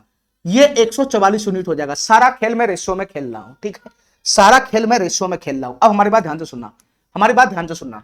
क्वेश्चन आगे क्या कहना चाह रहा है कि सोना टूटने पर 23,500 रुपए का नुकसान हुआ, तो सोने की मूल कीमत क्या थी? ठीक है, सोना टूटने पर 23,500 रुपए का नुकसान हुआ, तो सोने की मूल कीमत क्या थी? तो सोने का मूल कीमत कितना होगा बताना? देखो, सोने का मूल कीमत का मतलब हुआ सोना टूटने से पहले उसका कीमत क्या था। तो सोना टूटने से पहले उसका वेट कितना रहा होगा? 12 यूनिट ही तो रहा होगा, चाहे टूटने के बाद रहे चाहे टूटने से पहले रहे। तो टोटल वेट तो 12 यूनिट ही रहा होगा सोना का, चाहे टूटने से बाद रहे चाहे टूटने के पहले रहे। तो टोटल वेट तो सोना का 12 यूनिट था, चाहे टूटने के बाद रहे या टूटने से पहले रहे। तो उसके अकॉर्डिंग सोना का प्राइस कितना रहा होगा? 144 यूनिट रहा होगा। 144 यूनिट, ठीक है। सोना टूटने से पहले या टूटने के बाद जो उसका है ना, जो उसका प्राइस रहा होगा वो कितना रहा होगा? 144 यूनिट रहा होगा। 144 यूनिट, यानी सोना का जो मूल कीमत है वो कितना होगा? 144 यूनिट रहा होगा। 144 यूनिट। क्वेश्चन हमसे यही 144 यूनिट का वैल्यू पूछ रहा है, क्या होगा? क्वेश्चन हमसे यही 144 यूनिट का वैल्यू पूछ रहा है, क्या होगा? अरे काइनिस मेरा बात समझ रहा है? मूल कीमत पूछ रहा है सोना का, यानी सोना टूटने से पहले कितना प्राइस का था सोना। तो सोना टूटने से पहले टोटल वेट कितना था? 12 यूनिट का था ना। सोना टूटने से पहले टोटल वेट कितना था? 12 यूनिट का था। तो प्राइस इसके अकॉर्डिंग 144 नहीं हो जाएगा? 144 यूनिट रुपया। तो हमसे यही ना प्राइस पूछ रहा है, सोना टूटने से पहले यही प्राइस रहा होगा 144 यूनिट। तो 144 यूनिट का वैल्यू क्वेश्चन हमसे पूछ रहा है, क्या होगा? अब बताओ मेरे भाई, ये 144 यूनिट का वैल्यू कैसे आएगा? 144 यूनिट का वैल्यू लाने के लिए तुमको 1 यूनिट का वैल्यू लाना पड़ेगा, और 1 यूनिट का वैल्यू लाने के लिए तुमको जो क्वेश्चन के अकॉर्डिंग डाटा है, जो मेरे अकॉर्डिंग डाटा है, उसका मुंह मिलाना पड़ेगा, ठीक है मेरे भाई। तो क्वेश्चन के अकॉर्डिंग क्या डाटा है कि सोना टूटने पर 23,500 का नुकसान हुआ। क्वेश्चन के अकॉर्डिंग सोना टूटने पर 23,500 रुपए का नुकसान हुआ। मेरे अकॉर्डिंग क्या डाटा बनेगा? सोना टूटने पर कितना का नुकसान हुआ ये बताओ। देखो, सोना अगर नहीं टूटता तो उस सोने का प्राइस 144 यूनिट रहता, लेकिन सोना 3 हिस्से में टूट गया। तो 3 हिस्से में टूट गया तो तीनों हिस्से का प्राइस, यहां पे तीनों हिस्से का अलग अलग प्राइस है। तो 3 हिस्सों में टूट गया तो यहां पे टोटल प्राइस कितना रहा होगा ये बताओ? टोटल प्राइस कितना होगा ये बताओ? सोना अगर 3 हिस्से में टूट गया तो यहां टोटल प्राइस कितना यूनिट है बताओ हमको? सोना 3 हिस्से में टूट गया ना, तीनों हिस्से का प्राइस लगा हुआ है। तो सोना 3 हिस्से में टूट गया तो तीनों हिस्से का टोटल प्राइस कितना होगा? तो 16 9 25 25 50 यूनिट होगा। 50 यूनिट। 3 हिस्से में टूटने के बाद सोने का प्राइस 50 यूनिट हो गया, और अगर ना टूटता तो प्राइस 144 यूनिट रहता। तो तुम बताओ सोना का टूटने से लॉस होगा कि नहीं होगा? अगर ना टूटता तो 144 रुपया रहता प्राइस, और टूट गया तो 50 रुपया प्राइस है। तो तुम बताओ सोना टूटने से लॉस हुआ ना? लॉस हुआ। कितना का लॉस हुआ बताओ? नहीं टूटता तो 144, टूट गया तो 50। तो तुम बताओ लॉस कितना का होगा टूटने पे? लॉस कितना यूनिट का हुआ टूटने पे? 144 से 50 हो गया प्राइस, तो कितना का लॉस हो गया? 144 में से 50 घटाओगे तो कितना हो जाएगा? ये हो जाएगा 95। ये 4 चला जाएगा, 14 में से 5 जाएगा 9। 94 यूनिट का लॉस हो गया। 94 यूनिट का लॉस हो गया सोना टूटने पे। 94 यूनिट का लॉस हो गया सोना टूटने पे। तो तुम बताओ क्वेश्चन के अकॉर्डिंग 23,500 रुपए का लॉस हुआ, और मेरे अकॉर्डिंग कितना लॉस हुआ? 94 यूनिट का लॉस हुआ। तो दोनों का मुंह बराबर करोगे तभी तो 1 यूनिट का वैल्यू आएगा। तो तुम बताओ मेरे भाई, 94 यूनिट का वैल्यू ही क्वेश्चन के अकॉर्डिंग कितना दे रखा है? 94 यूनिट का वैल्यू ही क्वेश्चन के अकॉर्डिंग कितना दे रखा है? 23,500 दे रखा है। 94 यूनिट का वैल्यू ही क्वेश्चन के अकॉर्डिंग कितना दे रखा है? 23,500 दे रखा है। हमको क्या निकालना है? 144 यूनिट का वैल्यू निकालना है, क्या होगा? 94 यूनिट का वैल्यू 1 ये 23,500 है, तो 1 यूनिट का वैल्यू कितना हो जाएगा, बटा में 94 आ जाएगा। ये 1 यूनिट का वैल्यू आया, 1 यूनिट का, ये 1 यूनिट का वैल्यू आया, 1 यूनिट का। हमको 144 यूनिट का वैल्यू निकालना है, तो 144 यूनिट का वैल्यू निकालना है, तो 144 से गुना कर देगा, तो ये कितना यूनिट का वैल्यू हो जाएगा, ये 144 यूनिट का वैल्यू आ जाएगा। ठीक है मेरे भाई, बस इसका कैलकुलेशन करेगा तो सोना का मूल कीमत जो था 144 यूनिट, उसका वैल्यू आ जाएगा। ठीक है, अब बताओ मेरे भाई, ये किससे जाएगा बताना, ये किससे चला जाएगा बताना मेरे भाई। ये 47 से 2 मरतबे चला जाता है 94, और 47 से ये 5 मरतबे चला जाता है। ठीक है, तो यहां से 2 से ये कितना मरतबे चला जाएगा बताना, 2 से अगर मैं इसको काट लूंगा तो कितना हो जाएगा, ये 72 हो जाएगा, 72। तो फाइनली मैं यहां पे गुना करूंगा, तो 72 की गुना हमको किस में करना होगा, 500 में करना होगा, 500 में। तो 500 का डबल जीरो तो रहेगा ही रहेगा, 72 की गुना 5 में करूंगा तो कितना हो जाएगा, 360 हो जाएगा, 360। यानी 36,000 रुपया सोने का मूल कीमत रहा होगा, 36,000 रुपया, 36,000 इसका आंसर बन जाएगा, बी नंबर। ठीक है, इतना बात समझ में आ रहा है, बहुत ही जबरदस्त क्वेश्चन है। ठीक है, चलो सेम टू सेम यही क्वेश्चन है, सेम टू सेम यही क्वेश्चन है, यही क्वेश्चन है, यही क्वेश्चन है, सेम टू सेम जो मैं भी क्वेश्चन किया हूं, जस्ट उसी का ये फोटोकॉपी है। चलो क्वेश्चन को पढ़ो। हीरा की कीमत उसके वजन के वर्ग के अनुसार मानुपाती है। मैं अभी इस लाइन को पहले भी बताया था कि जो प्राइस है वो डायरेक्ट प्रोपोर्शनल टू किसका है, डायरेक्ट प्रोपोर्शनल टू किसका है, जो उस सोने है ना, हीरा का जो वजन होगा उसके स्क्वायर के प्रोपोर्शनल है। इसका मतलब सोने का प्राइस कैसे निकलेगा, सॉरी हीरे का प्राइस कैसे निकलेगा, तो हीरा का जो वजन होगा उसका स्क्वायर कर दो तो उसका प्राइस आ जाएगा। ठीक है, इस बात के कहने का ये मतलब है, और ये रेशियो में डिनोट करेगा, जो भी आएगा वो यूनिट में होगा, क्योंकि यहां प्रोपोर्शनल लगा हुआ है। ठीक है, चलो आगे पढ़ो। हीरा 3 भागों में टूट जाता है, हीरा 3 भागों में टूट जाता है, ध्यान से सुनना मेरे भाई, सेम टू सेम वही क्वेश्चन है। हीरा 3 भागों में टूट जाता है, पहले सोना टूट रहा था, इस क्वेश्चन में हीरा टूट रहा है। हीरा 3 भागों में टूट जाता है, जिसके वजन का अनुपात, तीनों हिस्से का वजन का रेशियो दे रखा है। ये हीरा के तीनों हिस्से के वजन का रेशियो दे रखा है, ध्यान से सुनते रहना।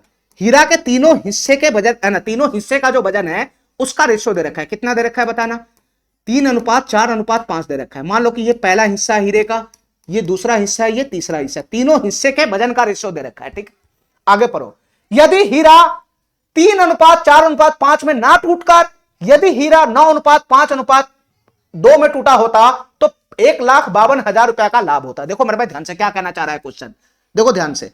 अगर सोना इस रेशियो में ना टूटकर, अगर सोना इस रेशियो में ना टूटकर, तीनों हिस्सा इस रेशियो में ना टूटकर, अगर इस रेशियो में टूटा होता, इस रेशियो में टूटा होता, यानी 3 हिस्सा का जो रेशियो है ये ना होकर अगर ये रेशियो रहता 9:5:2, 9:5:2 में टूटता, 9:5:2 में टूटता, इस रेशियो में ना टूटकर इस रेशियो में अगर टूटता तो कितना का लाभ होता, तो 1,52,000 रुपए का अतिरिक्त लाभ होता। ठीक है मेरे भाई, इस हिस्से में ना टूटकर अगर इस हिस्से में टूटता तो 1,52,000 रुपए का अतिरिक्त लाभ होता।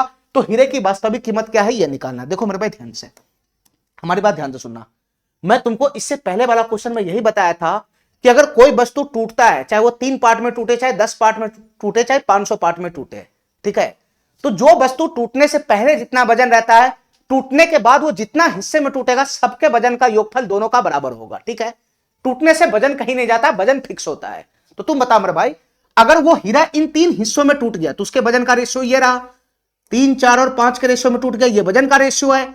तो बताओ हमको यहां पे, हमको ये बताओ इसके अकॉर्डिंग इसका टोटल वजन कितना होगा बताना। टोटल वजन हीरा का टूटने से पहले कितना रहा होगा, 5, 4, 9, 3, 12 यूनिट रहा होगा, 12 यूनिट। अरे बताओ ना, ये टोटल वेट है, टोटल वेट है, ये कहीं नहीं जाएगा, ये कहीं नहीं जाएगा। टोटल वेट हमेशा फिक्स होता है, वो कहीं नहीं जाता है। ठीक है, 3 हिस्सा में टूट गया, तीनों हिस्सा को वेट को जोड़ो, वही टोटल वेट रहा होगा टूटने से पहले 12 यूनिट। तो यहां पर टोटल वेट 12 यूनिट है। अब यहां पर तुम बताओ, अगर इस हिस्सा में, अगर इस वेट में टूटता, इस रेशियो में अगर टूटता, तो इसके अकॉर्डिंग टोटल वेट कितना होता बताना। इसके अकॉर्डिंग टोटल वेट कितना होता बताना। टोटल वेट कहीं नहीं जाए है ना, जाने वाला है। इसके अकॉर्डिंग जो हीरा था उसका टोटल वेट कितना रहा होगा बताना। 9, 5, 14 और 2, 16 यूनिट रहा होगा, 16 यूनिट। ठीक है मेरे भाई, ठीक है। ये अगर टूटता या ना टूटता तो उसका टोटल वेट 16 यूनिट ही रहा होता। ठीक है मेरे भाई, वेट कहीं नहीं जाता है, चाहे वो 3 हिस्सा में टूटे चाहे ना टूटे, जो वजन रहेगा वजन फिक्स है। तो इसका वजन कितना है, 16 यूनिट है। ठीक है, इसका वजन कितना है, 12 यूनिट है। तो तुम बता मेरे भाई, यहां गड़बड़ है कि नहीं है, यहां गड़बड़ है कि नहीं है। अरे हीरा तो वही है ना, हीरा तो वही है। यहां 3 हिस्सा में टूट रहा है, वहां भी 3 हिस्सा में टूट रहा है, दोनों केस में 3-3 हिस्सा में टूट रहा है। लेकिन हीरा का जो टोटल वजन होगा वो दोनों जगह तो समान ही होना चाहिए ना, वजन तो फिक्स होना चाहिए ना, चाहे इस रेशियो में टूटे चाहे इस रेशियो में टूटे, जो वजन है वो एक रंग का होना चाहिए ना।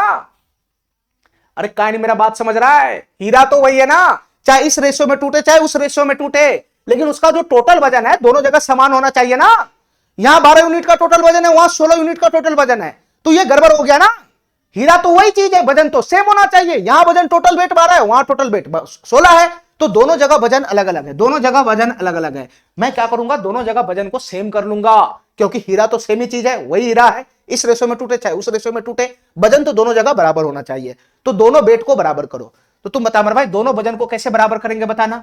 12 और 16 इन दोनों को कैसे बराबर करेगा, तो 12 16 का एलसीएम कितना होता है बताना।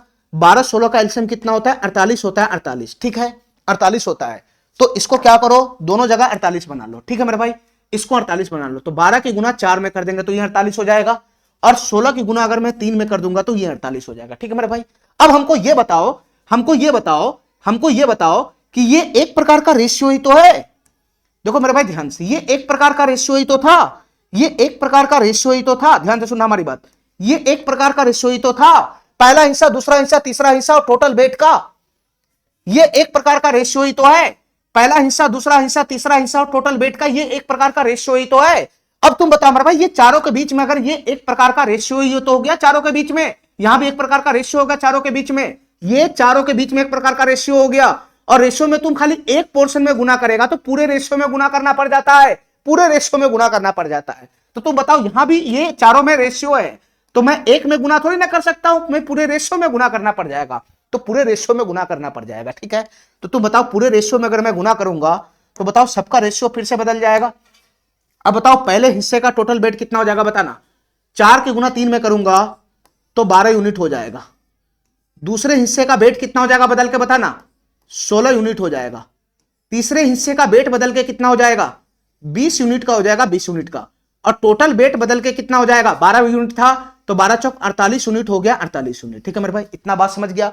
यहां भी रेशियो में छेड़छाड़ हुआ है, तो तुम बताओ अगर इस रेशियो में टूटता तो पहले हिस्से का वेट बदल के अब रेशियो कितना हो जाता, तो 27 यूनिट हो जाता, 27 यूनिट, 27 यूनिट। दूसरे हिस्से का वेट बदल के कितना हो जाता, 15 यूनिट हो जाता, 15 यूनिट।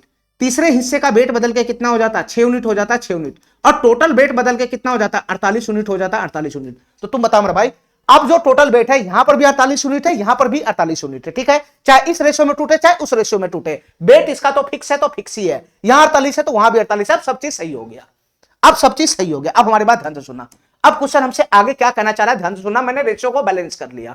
आगे क्वेश्चन क्या कहना चाह रहा है कि अगर इस अनुपात में ना टूटकर अगर इस अनुपात में टूटता तो 1,52,000 का अतिरिक्त लाभ होता, तो हीरा का वास्तविक कीमत बताना है क्या होगा, ठीक है मेरे भाई, हीरा का वास्तविक कीमत बताना है क्या होगा। अब हमारी बात ध्यान से सुनना, तुमको पहले प्राइस पे फोकस करना है, ठीक है, ये सब बेट का रेशियो है, ये बेट का रेशियो है, बेट का, ये नया बेट का रेशियो आ गया, ध्यान से सुनते रहना मेरे भाई, ये नया बेट का रेशियो आ गया, नया बेट का, ये रेशियो समाप्त हो गया बेट का, ये भी नया रेशियो आ गया बेट का, ये भी नया रेशियो आ गया बेट का, ये नया रेशियो आ गया बेट का, ये रेशियो समाप्त हो गया, ठीक है। तो बेट का रेशियो आ गया तो प्राइस का रेशियो भी आ जाएगा, प्राइस का रेशियो आ जाएगा, बताओ मेरे भाई प्राइस का रेशियो कैसे आएगा, तीनों हिस्सा का बीच में प्राइस का रेशियो कैसे आएगा बताओ मेरे भाई, जो प्राइस है वो बेट के स्क्वायर के अनुक्रमानुपाती है, तो तुम बताओ इसका प्राइस कितना हो जाएगा, पहले हिस्से का प्राइस कितना हो जाएगा, तो इसका वेट 12 यूनिट है, 12 यहां रखोगे तो 12 का स्क्वायर 144 यूनिट हो जाएगा, इस हिस्से का प्राइस 144 यूनिट हो जाएगा, इस हिस्से का प्राइस कितना हो जाएगा बताना, इसका वेट 16 यूनिट यहां रखोगे तो 16 का स्क्वायर कितना हो जाता है बताना, 256 यूनिट हो जाएगा, इसका प्राइस हो जाएगा 256 यूनिट। तीसरे हिस्से का प्राइस कितना हो जाएगा बताना, तीसरे हिस्से का वेट 20 है, 20 यहां रखोगे तो 20 का स्क्वायर 400 हो जाएगा, 400, ठीक है, 400 हो जाएगा, 400। और यहां रखोगे टोटल में भी रखोगे तो 48 यहां पुट करोगे तो 48 का स्क्वायर कितना हो जाएगा, 2304 यूनिट हो जाएगा। टोटल प्राइस हीरे का कितना था, 2304 यूनिट था, 2304 यूनिट, ठीक है। इसी प्रकार से यहां पर भी प्राइस का रेशियो निकालो, यहां पर भी चारों के प्राइस का रेशियो निकालो, पहले हिस्से का प्राइस कितना हो जाएगा बताना, बेट का रेशियो दे रखा है तो प्राइस का रेशियो नहीं आ जाएगा, बेट का रेशियो दे रखा है तो प्राइस का रेशियो नहीं आ जाएगा, तो बेट का वैल्यू यहां रखेंगे 27, 27 का स्क्वायर कितना होता है, 729 होता है, तो यहां प्राइस कितना बनेगा, 729 यूनिट। दूसरे हिस्से का प्राइस कितना बनेगा, 15 बेट है, 15 का स्क्वायर कितना हो जाएगा, 225 यूनिट, यहां प्राइस कितना बनेगा, 225 यूनिट बनेगा। अब बताओ यहां प्राइस कितना बनेगा बताना, ये 6 यूनिट बेट है, 6 यूनिट, 6 का स्क्वायर 36 यूनिट प्राइस यहां बनेगा, और यहां पे प्राइस कितना बनेगा तो 2304 बनेगा, तो यहां पर दोनों जगह प्राइस क्या है, फिक्स है। दोनों जगह प्राइस क्या होगा, सोने का जो टोटल वजन था यहां भी है वहां भी, दोनों जगह सेम है, तो प्राइस भी क्या होगा, फिक्स होगा। अब हमारी बात ध्यान से सुनना, हमारी बात ध्यान से सुनना मेरे भाई, आगे क्वेश्चन को ध्यान से पढ़ना, ठीक है। क्वेश्चन आगे कहना चाह रहा है, क्वेश्चन आगे कहना चाह रहा है, क्वेश्चन आगे कहना चाह रहा है कि अगर इस रेशो में ना टूटकर इस रेशो में अगर टूटता तो 1,52,000 रुपए का लाभ होता। ठीक है, ठीक है। हीरा की वास्तविक कीमत क्या थी, हीरा का वास्तविक कीमत का मतलब क्या, टूटने से पहले उसका क्या प्राइस था, हीरा टूटने से पहले क्या प्राइस था। तो चाहे यहां से पकड़ लो चाहे यहां से पकड़ लो, टूटने से पहले कितना प्राइस रहा है बताना हीरा का, टूटने से पहले कितना प्राइस था हीरा का, 2304 यूनिट प्राइस था। कहीं से भी पकड़ेगा तो 2304 यूनिट ही आएगा। तो 2304 यूनिट का वैल्यू क्वेश्चन हमसे पूछ रहा है क्या होगा।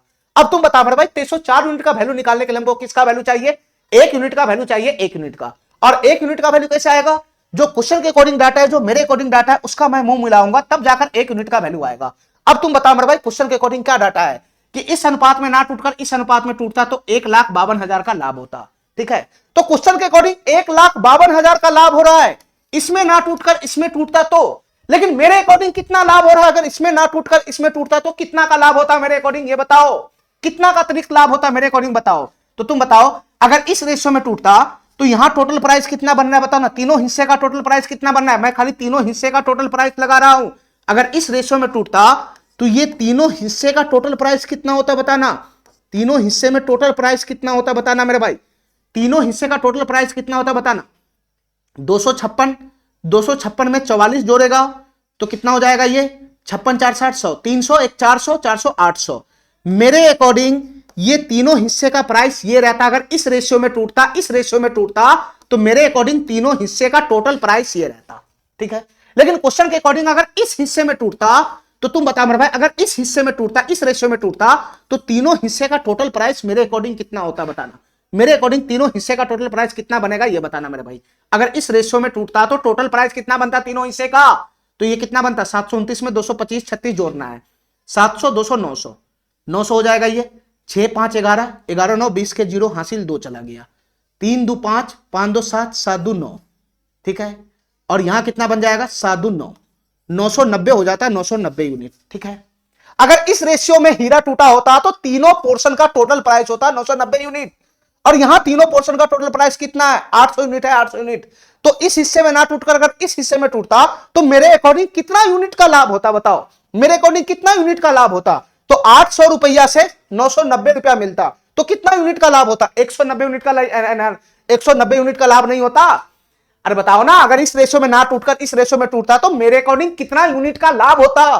तो पहले 800 यूनिट का प्राइस था, इस रेशो में टूटेगा तो 990 यूनिट का प्राइस हो गया तीनों हिस्सा का। तो मेरे अकॉर्डिंग कितना यूनिट का लाभ हुआ, तो 800 से 990 हो गया, 190 यूनिट का लाभ हुआ। मेरे अकॉर्डिंग 190 यूनिट का लाभ होता, यानी 190 यूनिट का लाभ होता मेरे अकॉर्डिंग। और क्वेश्चन के अकॉर्डिंग 1,52,000 रुपए का लाभ हो रहा है, 1,52,000 रुपए का लाभ हो रहा है क्वेश्चन के अकॉर्डिंग। तो 190 यूनिट का वैल्यू ही क्वेश्चन के अकॉर्डिंग कितना है, 1,52,000 है, 1,52,000 है। ठीक है मेरे भाई, इतना बात समझ में आ रहा है, इतना बात समझ में आ रहा है। तो क्वेश्चन हमसे 304 यूनिट के वैल्यू पूछ रहा है क्या होगा। 190 यूनिट की वैल्यू ये है, तो 1 यूनिट का वैल्यू कितना हो जाएगा, 190 बटा में आ जाएगा। ये 1 यूनिट का वैल्यू आया, 1 यूनिट का। हमको चाहिए 304 यूनिट का वैल्यू, हमको चाहिए 304 यूनिट का वैल्यू।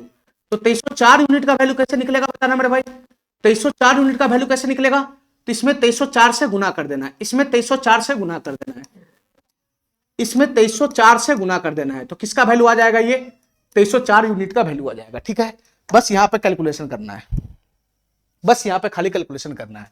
तुम बताओ मेरे भाई, 1 0 से 1 0 चला गया ये। ठीक है, ये 19 से कितना मरतबे चला जाएगा, 8 मरतबे चला जाएगा, 8 मरतबे, डबल जीरो रहेगा ये, डबल जीरो रहेगा ये। ठीक है, अब गुना कराओगे तो डबल जीरो से तो इसमें गुना होगा तो डबल जीरो तो रहेगा, 8 की गुना 4 में कराओगे, 8 चक 32 के 2 हासिल 3 चला जाएगा, तो 3 यहां पे आएगा, और 8 की गुना 3 में होगा तो 8 3 24 के 4 हासिल 2 चला जाएगा, 8 दूना 16 और 2 18। यानी हीरा का जो ओरिजिनल प्राइस था वो 1,18,00,000 कितना था, 18,43,200, 18,43,200, 18,43,200 हीरे का ओरिजिनल प्राइस था। ये वाला ऑप्शन हमारा करेक्ट हो जाता। ठीक है, इतना बात तुमको समझ में आ रहा है। बहुत ही बेहतरीन क्वेश्चन था ये, बहुत ही बेहतरीन क्वेश्चन था। ठीक है, और दोनों क्वेश्चन काफी जबरदस्त था ये। तुमको क्या करना है, चाहे टूटे या ना टूटे, टोटल वेट है ना, कभी नहीं जाता है, वो हमेशा इक्वल होता है। बस उसी के हिसाब से ये दोनों क्वेश्चन सॉल्व करना था, ठीक है। चलो, मेंस लेवल का क्वेश्चन था ये। इस क्वेश्चन को देखो मेरे भाई, 17 नंबर क्वेश्चन क्या कहना चाह रहा है, सवाल नंबर 17 क्या कहना चाह रहा है, इस क्वेश्चन को ध्यान से सुनना। C1, C2, C3, C4 और C5 ये 5 कंपनियां हैं, 5 कंपनियां, ठीक है। C1, C2, C3 द्वारा प्राप्त लाभ का अनुपात, C1, C2 और C3 द्वारा प्राप्त लाभ का अनुपात दे रखा है, यानी प्रॉफिट का रेशियो दे रखा है, प्रॉफिट का। ध्यान से सुनना मेरे भाई, तीनों कंपनियों के प्रॉफिट का रेशियो दे रखा है, तीनों कंपनियों के प्रॉफिट का रेशियो दे रखा है। किसका किसका? C1 का, C2 का और C3 का, तीनों कंपनी के प्रॉफिट का रेशियो दे रखा है। कितना दे रखा है बताना? 9:10:8 दे रखा है, ठीक है। तीनों कंपनियों के प्रॉफिट का रेशियो दे रखा है। आगे पढ़ो। जबकि C2, C4, C5 द्वारा प्राप्त लाभ का अनुपात ये है, फिर से एक रेशियो दे रखा है, और ये रेशियो भी क्या है मेरे भाई? प्रॉफिट का ही है। ये रेशियो भी क्या है? प्रॉफिट का ही है। लेकिन ये कौन से कंपनी का प्रॉफिट का रेशियो है? C2, C4, C5 के बीच में ये जो रेशियो है वो है C2, C4 और C5 कंपनियों के बीच में, ठीक है। C2, C4 और C5 इनके बीच के लाभ का अनुपात कितना दे रखा है? 18:19:20 दे रखा है। 18:19:20 दे रखा है, ठीक है। चलो आगे पढ़ो। यदि C5 और C1 द्वारा प्राप्त लाभ का अंतर 19 लाख है, ये तो हमारा एक्चुअल डाटा, इसको मैं बाद में देखूंगा। तो सभी कंपनियों द्वारा प्राप्त कुल लाभ बताना है क्या होगा, सभी कंपनियों द्वारा कुल लाभ बताना है कितना होगा। देखो मेरे भाई ध्यान से, सभी कंपनी का प्रॉफिट का रेशियो तो दे ही रखा है, ठीक है। खाली क्या करना है? रेशियो को बैलेंस करना है, रेशियो को बैलेंस करना है। रेशियो को बैलेंस करेगा तो सभी कंपनी के प्रॉफिट का रेशियो आगे आ जाएगा, प्रॉफिट का रेशियो आ जाएगा, तो एक्चुअल डाटा से मैच कराएंगे तो हमको सभी कंपनी का प्रॉफिट मिल जाएगा टोटल, ठीक है। ठीक है, अब हमको ये बताओ रेशियो मैच कैसे खाएगा, बैलेंस कैसे खाएगा। यहां देखो कंपनी कौन है, दोनों रेशियो को बैलेंस करना है। यहां C1 है, वहां है, C2 यहां है, C2 वहां है, ठीक है। यानी C2 हमको दोनों जगह दिखाई दे रहा है, C2 हमको दोनों जगह दिखाई दे रहा है, ठीक है मेरे भाई। बस इसी को पकड़ कर मैच करा लो, बैलेंस हो जाएगा। अब यहां C2 कितना यूनिट का लाभ कमा रहा है? 10 यूनिट का। यहां C2 10 यूनिट का लाभ कमा रहा है, यहां C2 कितना यूनिट का लाभ कमा रहा है? 18 यूनिट का। जबकि C2 कंपनी तो दोनों जगह सेम ही लाभ कमाना चाहिए ना, ये दोनों जगह C2 का प्रॉफिट सेम होना चाहिए ना, और दोनों जगह प्रॉफिट अलग अलग है, इसको सेम कर लो, तुम्हारा क्वेश्चन बन जाएगा, ठीक है मेरे भाई। ठीक है, तो 10 और 18 दोनों को सेम करेंगे तो तुम बताओ मेरे भाई 10 और 18 का एलसीएम कितना होता है बताना। 10 और 18 का एलसीएम कितना होता है? 90 होता है, 90, ठीक है। 18 चौक 72, 18 पंजे 90, 90 होगा 90। तो दोनों रेशियो को सेम करना है तो 90 बना लो दोनों को। तो 90 बनाने के लिए इसमें कितना से गुना करना पड़ेगा? 9 से, 9 से गुना करना पड़ेगा। और इस रेशियो को, इसको 90 बनाने के लिए कितना से गुना करना पड़ेगा? 5 से गुना करना पड़ेगा, 5 से, ठीक है मेरा भाई। इतना बात समझ गया। तो यहां बताओ C का रेशियो बदल के कितना हो जाएगा?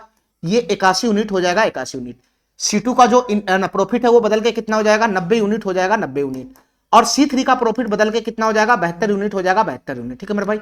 ये डाटा मेरे काम का नहीं है, ठीक है। यहां से भी C2 का अगर प्रॉफिट बदल के कितना हो जाएगा? रेशियो 90 यूनिट हो जाएगा, 90 यूनिट, ठीक है। यहां कितना हो जाएगा? C4 का 95 यूनिट, और यहां कितना हो जाएगा? 100 यूनिट हो जाएगा, 100 यूनिट। ये हमारे काम का नहीं है, ठीक है मेरे भाई। तो तुम बताओ, अगर मैं कंबाइंड रेशियो बनाऊंगा, कंबाइंड रेशियो बनाऊंगा C1, C2, C3, C4 और C5 के बीच में, ध्यान से सुनना मेरे भाई, C5 के बीच में अगर मैं कंबाइंड रेशियो बनाऊंगा C1, C2, C3, C1, C2, C3, C4, C5 के बीच में, तो क्या बनेगा बताना। पहले मैं यहां सही कर लेता हूं, ठीक है। ये बदल के कितना हो जाएगा? 81 यूनिट। ये बदल के कितना हो जाएगा? 90 यूनिट। और ये बदल के कितना हो जाएगा? 72 यूनिट हो जाएगा, ठीक है मेरे भाई। इतना बात समझ में आ गया। तो तुम बताओ, दोनों का मैं कंबाइंड रेशियो बनाऊंगा तो C1 कितना यूनिट है बताना। C1 है 81 यूनिट हो जाएगा, 81 यूनिट। ये प्रॉफिट का रेशियो है कंबाइंड, ये प्रॉफिट का रेशियो है कंबाइंड पांचों कंपनी के बीच में, ठीक है। ये 81 यूनिट हो जाएगा। C2 का वैल्यू कितना हो जाएगा? C2 का वैल्यू हो जाएगा 90 यूनिट। C3 का वैल्यू कितना हो जाएगा बताना। C3 का वैल्यू कितना हो जाएगा? 72 यूनिट हो जाएगा, 72 यूनिट। अब वहां से चलो, C2 का वैल्यू 90 है, C2 का वैल्यू 90 है। इसके बाद C4 का वैल्यू कितना हो जाएगा? 95 हो जाएगा, 95 यूनिट। C4 का वैल्यू 95 हो जाएगा। और C5 का वैल्यू कितना हो जाएगा? C5 का वैल्यू 100 यूनिट हो जाएगा, 100 यूनिट, ठीक है मेरे भाई। ये पांचों कंपनी के बीच में कंबाइंड रेशियो में बना दिया प्रॉफिट का, ठीक है। अब हमसे क्वेश्चन क्या पूछ रहा है? सभी कंपनियों द्वारा प्राप्त कुल लाभ बताओ क्या होगा। तो सभी कंपनियों का टोटल प्रॉफिट तो हमको पता ही है, सभी कंपनी का अलग अलग प्रॉफिट पता ही है, अलग अलग प्रॉफिट पता ही है। तो टोटल प्रॉफिट सभी कंपनी को मिलाकर कितना होगा ये बताओ। यूनिट में ही खेल चल रहा है तो यूनिट में ही लगाओ, रेशियो में खेल चल रहा है तो रेशियो में लगाओ। टोटल प्रॉफिट कितना हो जाएगा बताओ मेरे भाई। यहां इन सबको जोड़ना है, इन सबको जोड़ना है। 100 को तो मैं बाद में जोड़ लूंगा। तो 5 2 7, 7 1 8 यहां से बनेगा, 9 7 16, 16 9 25, और 25 और 8 कितना हो जाएगा 33 हो जाएगा। 338 में 100 जोड़ेगा तो कितना हो जाएगा, ये 438 हो जाएगा। तो टोटल प्रॉफिट कितना हो जाएगा, 438 हो जाएगा। टोटल प्रॉफिट कितना हो जाएगा, 438 यूनिट हो जाएगा।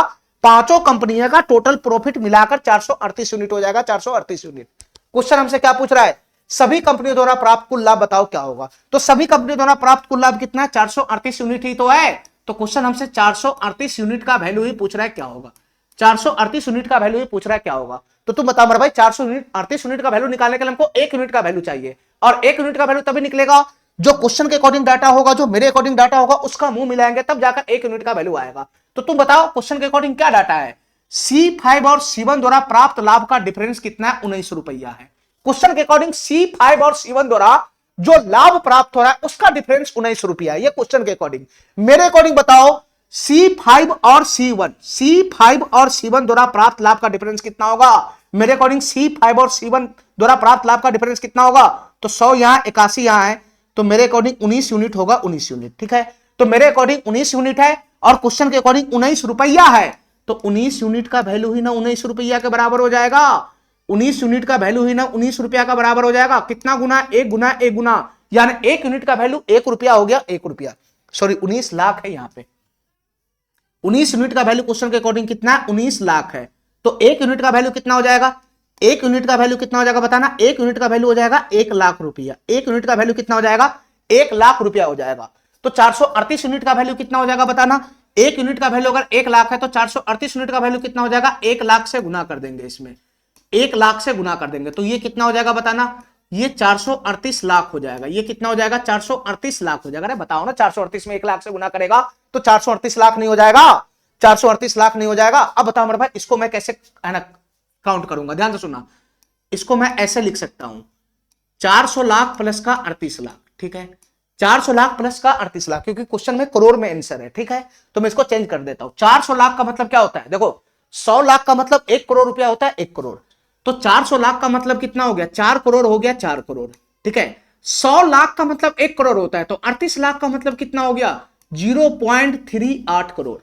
अरे बताओ ना, 38 लाख का मतलब क्या होगा, 100 लाख पे 1 करोड़ है, 100 लाख पे 1 करोड़ होता है, 100 लाख पे 1 करोड़ होता है, 1 करोड़। तो 1 लाख पे कितना हो जाएगा, 1/100 करोड़, 1/100 करोड़। तो 38 लाख पे कितना हो जाएगा, एक नियम लगाओ ना, यहां 38 से गुना कर देगा तो 38/100 कितना हो जाएगा, 0.38 करोड़ नहीं हो जाएगा, 0.38 करोड़ नहीं हो जाएगा। तो 4 करोड़ में 0.38 करोड़ जोड़ेगा तो 4.38 करोड़ इसका आंसर बन जाएगा। ठीक है, तो पांचों कंपनियों का जो टोटल लाभ है वह है 4.38 करोड़। ए नंबर ऑप्शन हमारा क्या हो जाएगा, कंप्लीट हो जाएगा। ठीक है, ठीक है, यहां कुछ करना नहीं था, नॉर्मल क्वेश्चन था, ये दोनों रेशियो को बैलेंस करना था, इसके बाद नॉर्मल क्वेश्चन ये बन गया। ठीक है,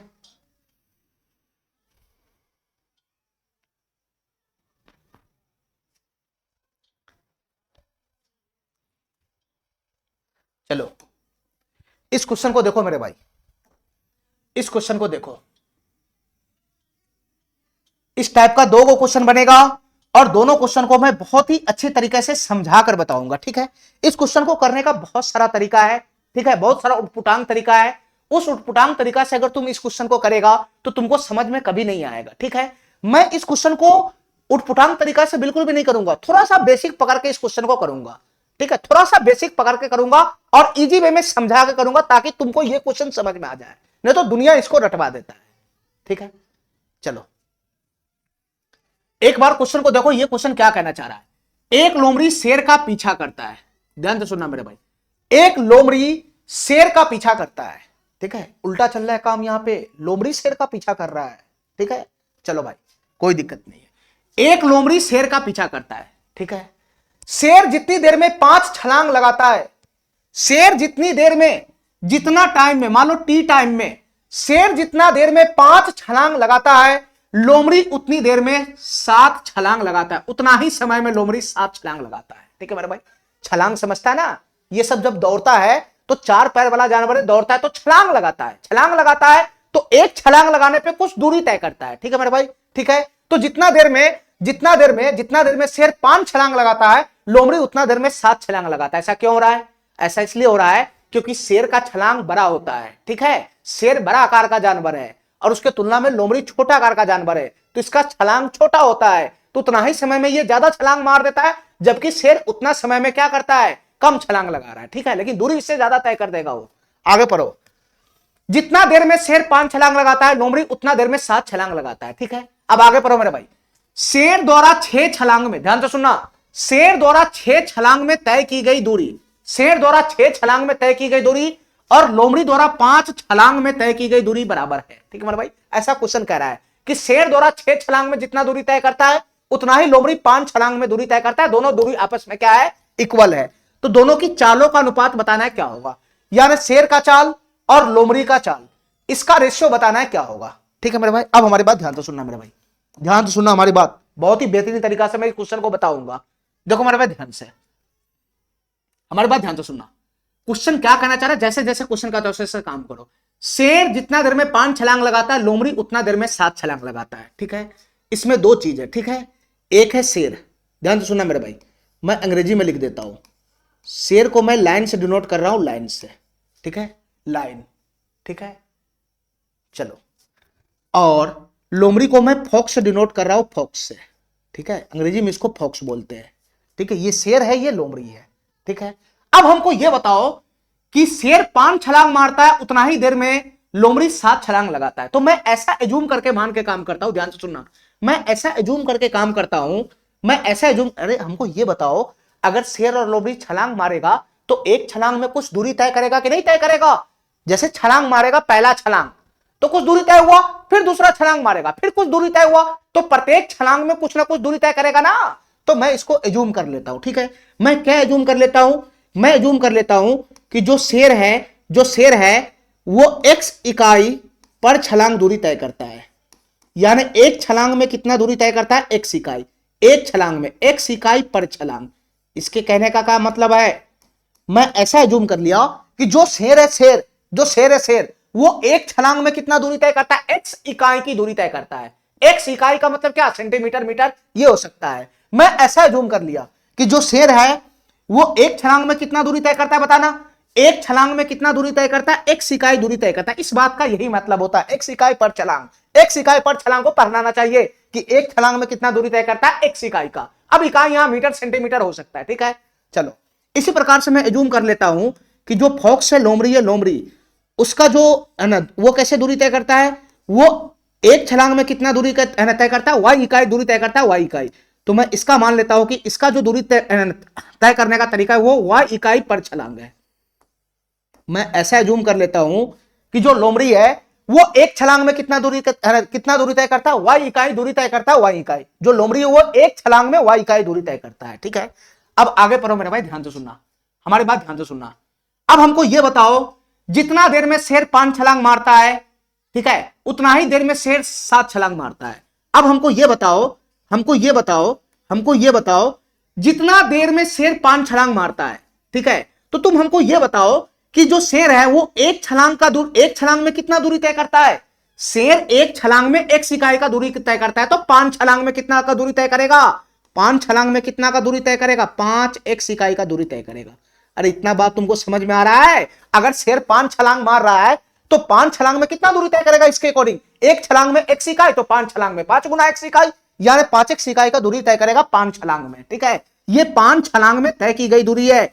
और ये बताओ हमको, लोमड़ी अगर 7 छलांग मारता है तो 7 छलांग में टोटल कितना दूरी तय करेगा, ये बताओ। तो एक छलांग में y इकाई की दूरी तय करता है, तो 7 छलांग में कितना दूरी तय करेगा, 7y इकाई की दूरी तय करेगा 7 छलांग में, ठीक है मेरे भाई। 7 इकाई की दूरी तय करेगा 7 छलांग में। इतना बात समझ में आ रहा है, ये शेर का 5 छलांग में तय की गई कुल दूरी है। 5 छलांग में शेर इतना दूरी तय करेगा, ठीक है। और लोमड़ी का ये 7 छलांग में तय की गई कुल दूरी है। लोमड़ी 7 छलांग में इतना दूरी तय करेगा, ठीक है। अब हमारी बात ध्यान से सुनना, क्वेश्चन आगे क्या कहना चाह रहा है, शेर द्वारा 6 छलांग में तय की गई दूरी और लोमड़ी द्वारा 5 छलांग में तय की गई दूरी के बराबर है, तो उनकी चाल का अनुपात बताना क्या होगा। देखो मेरे भाई ध्यान से, हमको इतना बताओ कि शेर जो 5 छलांग में दूरी तय किया वो इतना दूरी तय किया, और लोमड़ी जो 7 छलांग में दूरी तय किया वो इतना दूरी तय किया, दोनों 7 छलांग में 5 छलांग में इतना इतना टोटल दूरी तय किया।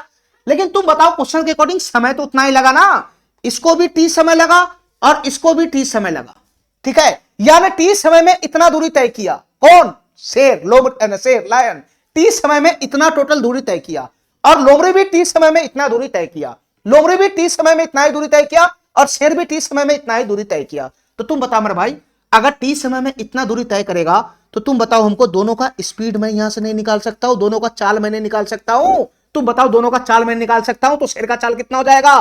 तो चाल बराबर होता है दूरी बटा समय।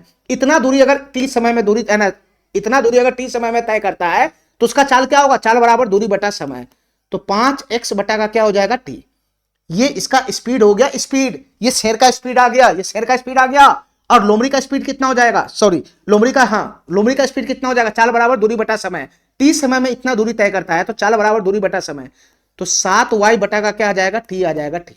7y बटा का टी आ जाएगा, टी। अब हमारी बात ध्यान से सुनना, हमारी बात ध्यान से सुनना। क्वेश्चन हमसे क्या पूछ रहा है? उनकी चालों का अनुपात बताओ क्या होगा। तो ये शेर का स्पीड आ रहा है, एक्चुअल स्पीड है, और ये लोमड़ी का स्पीड आ गया, दोनों का एक्चुअल स्पीड है, रेशियो ने है ना, है नहीं, दोनों का एक्चुअल स्पीड है, ठीक है। तो दोनों के स्पीड का रेशियो पूछ रहा है क्या होगा, तो दोनों के स्पीड का रेशियो पूछ रहा है, तो रेशियो लगा देंगे, और रेशियो लगा देंगे तो टी से टी समाप्त हो जाएगा। तो तुम बता मेरे भाई, ये रेशियो क्या बन जाएगा? बताना, ये रेशियो क्या बन जाएगा? ये बन जाएगा 5x बटा का कितना हो जाएगा? 7y हो जाएगा, 5x बटा का 7y हो जाएगा, ये रेशियो बनेगा। तो तुम बताओ, क्वेश्चन को सॉल्व करने के लिए हमको क्या चाहिए? अरे रेशियो का अनुपात आ तो गया 5x बटा का 7y, तुमको कहीं से भी x बटा y का मान अगर मिल जाएगा तो यहां पुट करोगे तो रेशियो का, है ना, दोनों के स्पीड का रेशियो आ जाएगा। अरे बताओ ना, स्पीड का रेशियो यही तो बनेगा, 5x बटा का 7y, x बटा y का मान या xy का मान इंडिविजुअली लेके इसमें ठूस दो तो आ जाएगा दोनों के चाल का अनुपात, नहीं आ जाएगा? तो देखो मेरे भाई, जो आगे डाटा दे रखा है उससे हमको x और y का मान इंडिविजुअली मिलता है या फिर x बटा y मिलता है, ये आगे का डाटा डिपेंड करेगा, ठीक है। चलो, लेकिन दोनों की चाल का अनुपात यहां पे आ चुका है, यही इनके चाल का अनुपात होगा दोनों का, ठीक है। चलो, अब हमारी बात ध्यान से सुनना, आगे जो लाइन दे रखा है वो क्या कहना चाह रहा है, ध्यान से सुनना। शेर द्वारा 6 छलांग में तय की गई दूरी, तो तुम बताओ शेर एक छलांग में कितना दूरी तय करता है? x इकाई का, तो 6 छलांग में कितना दूरी तय करेगा? 6x। अरे बताओ ना, शेर एक छलांग में x इकाई का दूरी तय करता है तो 6 छलांग में कितना हो जाएगा? 6 गुना x इकाई का नहीं हो जाएगा?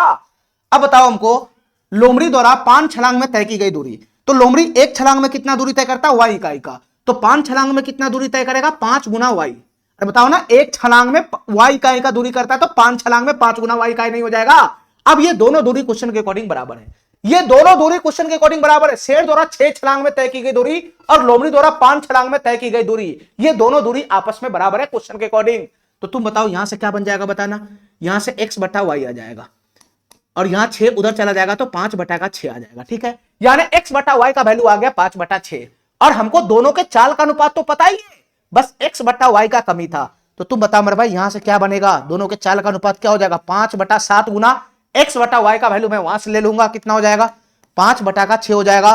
तो दोनों की चाल का अनुपात कितना हो जाएगा? 25 अनुपात का कितना हो जाएगा? ये 42 हो जाएगा। तो दोनों की चाल का जो रेशियो है वो 25 अनुपात का 42 हो जाएगा। कौन सा ऑप्शन है? 25 42, ये नहीं है, ये नहीं है, ये है। यानी क्वेश्चन हमसे लोमड़ी और शेर का अनुपात पूछ रहा था, क्या होगा? लोमड़ी और शेर के चाल का अनुपात पूछ रहा है, ठीक है। ये जो मैं रेशियो लाया हूं वो शेर और लोमड़ी के चाल का लाया हूं, ठीक है। ठीक है मेरे भाई, इतना बात समझ रहा है? चलो,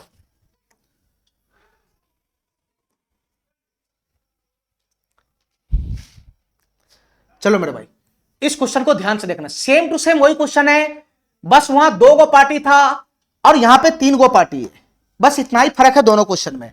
वहां 2 ही पार्टी था, यहां 3 पार्टी है, सवाल सेम है। एक कुत्ता जितनी देर में 8 छलांग लगाता है उतना देर में एक शेर 12 छलांग लगाता है, उतना ही देर में शेर, जितना देर में शेर 12 छलांग लगाता है उतना ही देर में एक लोमड़ी 15 छलांग लगाता है। यानी 3 चीजें इसमें, 3 गो पार्टी इसमें, एक डॉग है, एक डॉग है, दूसरा मेरे भाई लायन है, शेर है, दूसरा शेर है, और तीसरा मेरे भाई कौन है इसमें? कुत्ता है, इसके बाद एक शेर है, और तीसरा पार्टी कौन है इसमें? लोमड़ी है, लोमड़ी, फॉक्स यहां भी घुस गया, तीसरा पार्टी इसमें फॉक्स है। अब हमारी बात ध्यान से सुना मेरे भाई, सेम टू सेम क्वेश्चन है। जितना देर में, यानी टी समय में कुत्ता 8 छलांग मारता है उतना ही समय में, यानी टी समय में ही शेर 12 छलांग मारता है, और उतना ही समय में, उतना ही समय में, उतना ही समय में, उतना ही देर में लोमड़ी 15 छलांग मारता है। ठीक है, तो मैं एज्यूम करके काम करूंगा, ध्यान से सुनना मेरे भाई, मैं एज्यूम करके काम करूंगा कि डॉग जो वो एक छलांग में कितना दूरी तय करता है। ध्यान से सुनना, मैं ऐसा एज्यूम करता हूं कि जो डॉग है, मैं ऐसे लिख देता हूं, कमीना मैं ऐसे लिख देता हूं, एक छलांग में जो डॉग है मैं ऐसे लिख देता हूं कि एक इकाई का दूरी तय करता है, एक छलांग में एक इकाई का दूरी तय करता है। ठीक है मेरे भाई, एक छलांग में, ये डॉग का है। लायन का मैं लिख देता हूं कि जो लायन है, मैं ऐसा मान के काम करता हूं कि जो लायन है वो एक छलांग में वाई इकाई का दूरी तय करता है। मैं ऐसा मान के काम करता हूं कि जो लायन है, शेर है, वो एक छलांग में वाई इकाई का दूरी तय करता है। इसके बाद फॉक्स का मैं मान लेता हूं कि जो फॉक्स है वो एक छलांग में जेड इकाई का दूरी तय करता है, वो जेड इकाई का दूरी तय करता है। ठीक है मेरे भाई, ठीक है। अब हमको इतना बताओ, जस्ट पिछला क्वेश्चन है, कुछ नहीं करना है। हमको इतना बताओ, कुत्ता 8 छलांग मारता है, कुत्ता 8 छलांग मारता उतना ही समय में, तो कुत्ता अगर 8 छलांग मारेगा तो एक छलांग में एक इकाई का दूरी तय करता है, तो 8 छलांग में कितना दूरी तय करेगा, 8 छलांग में 8 एक इकाई का दूरी तय करेगा। ठीक है, शेर के बारे में बात करो, शेर 12 छलांग लगाता है, तो एक छलांग में शेर अगर वाई इकाई का दूरी तय करता है, तो शेर 12 छलांग में कितना दूरी तय करेगा, 12 गुना वाई दूरी तय करेगा, 12 गुना वाई इकाई का दूरी तय करेगा। और तुम बताओ, उतना ही समय में लोमड़ी 15 छलांग लगाता है, तो लोमड़ी एक छलांग में जेड इकाई का दूरी तय करता है, तो 15 छलांग में लोमड़ी कितना दूरी तय करेगा, 15 गुना जेड का मतलब 15 जेड इकाई, 15 जेड इकाई। ठीक है मेरे भाई, ठीक है। अब ये तीनों आपस में जो दूरी तय कर रहा है, इतना छलांग में इतना, इतना छलांग में इतना, वो एक ही समय में कर रहा है, यानी उतना ही समय में इतना दूरी, ये 8 एक इकाई का दूरी शेर मार दिया, उतना ही समय में लायन 12 वाई का दूरी तय कर लिया, और उतना ही टाइम में लोमड़ी 15 जेड का दूरी तय कर लिया। यानी तीनों का समय क्या है, इक्वल है।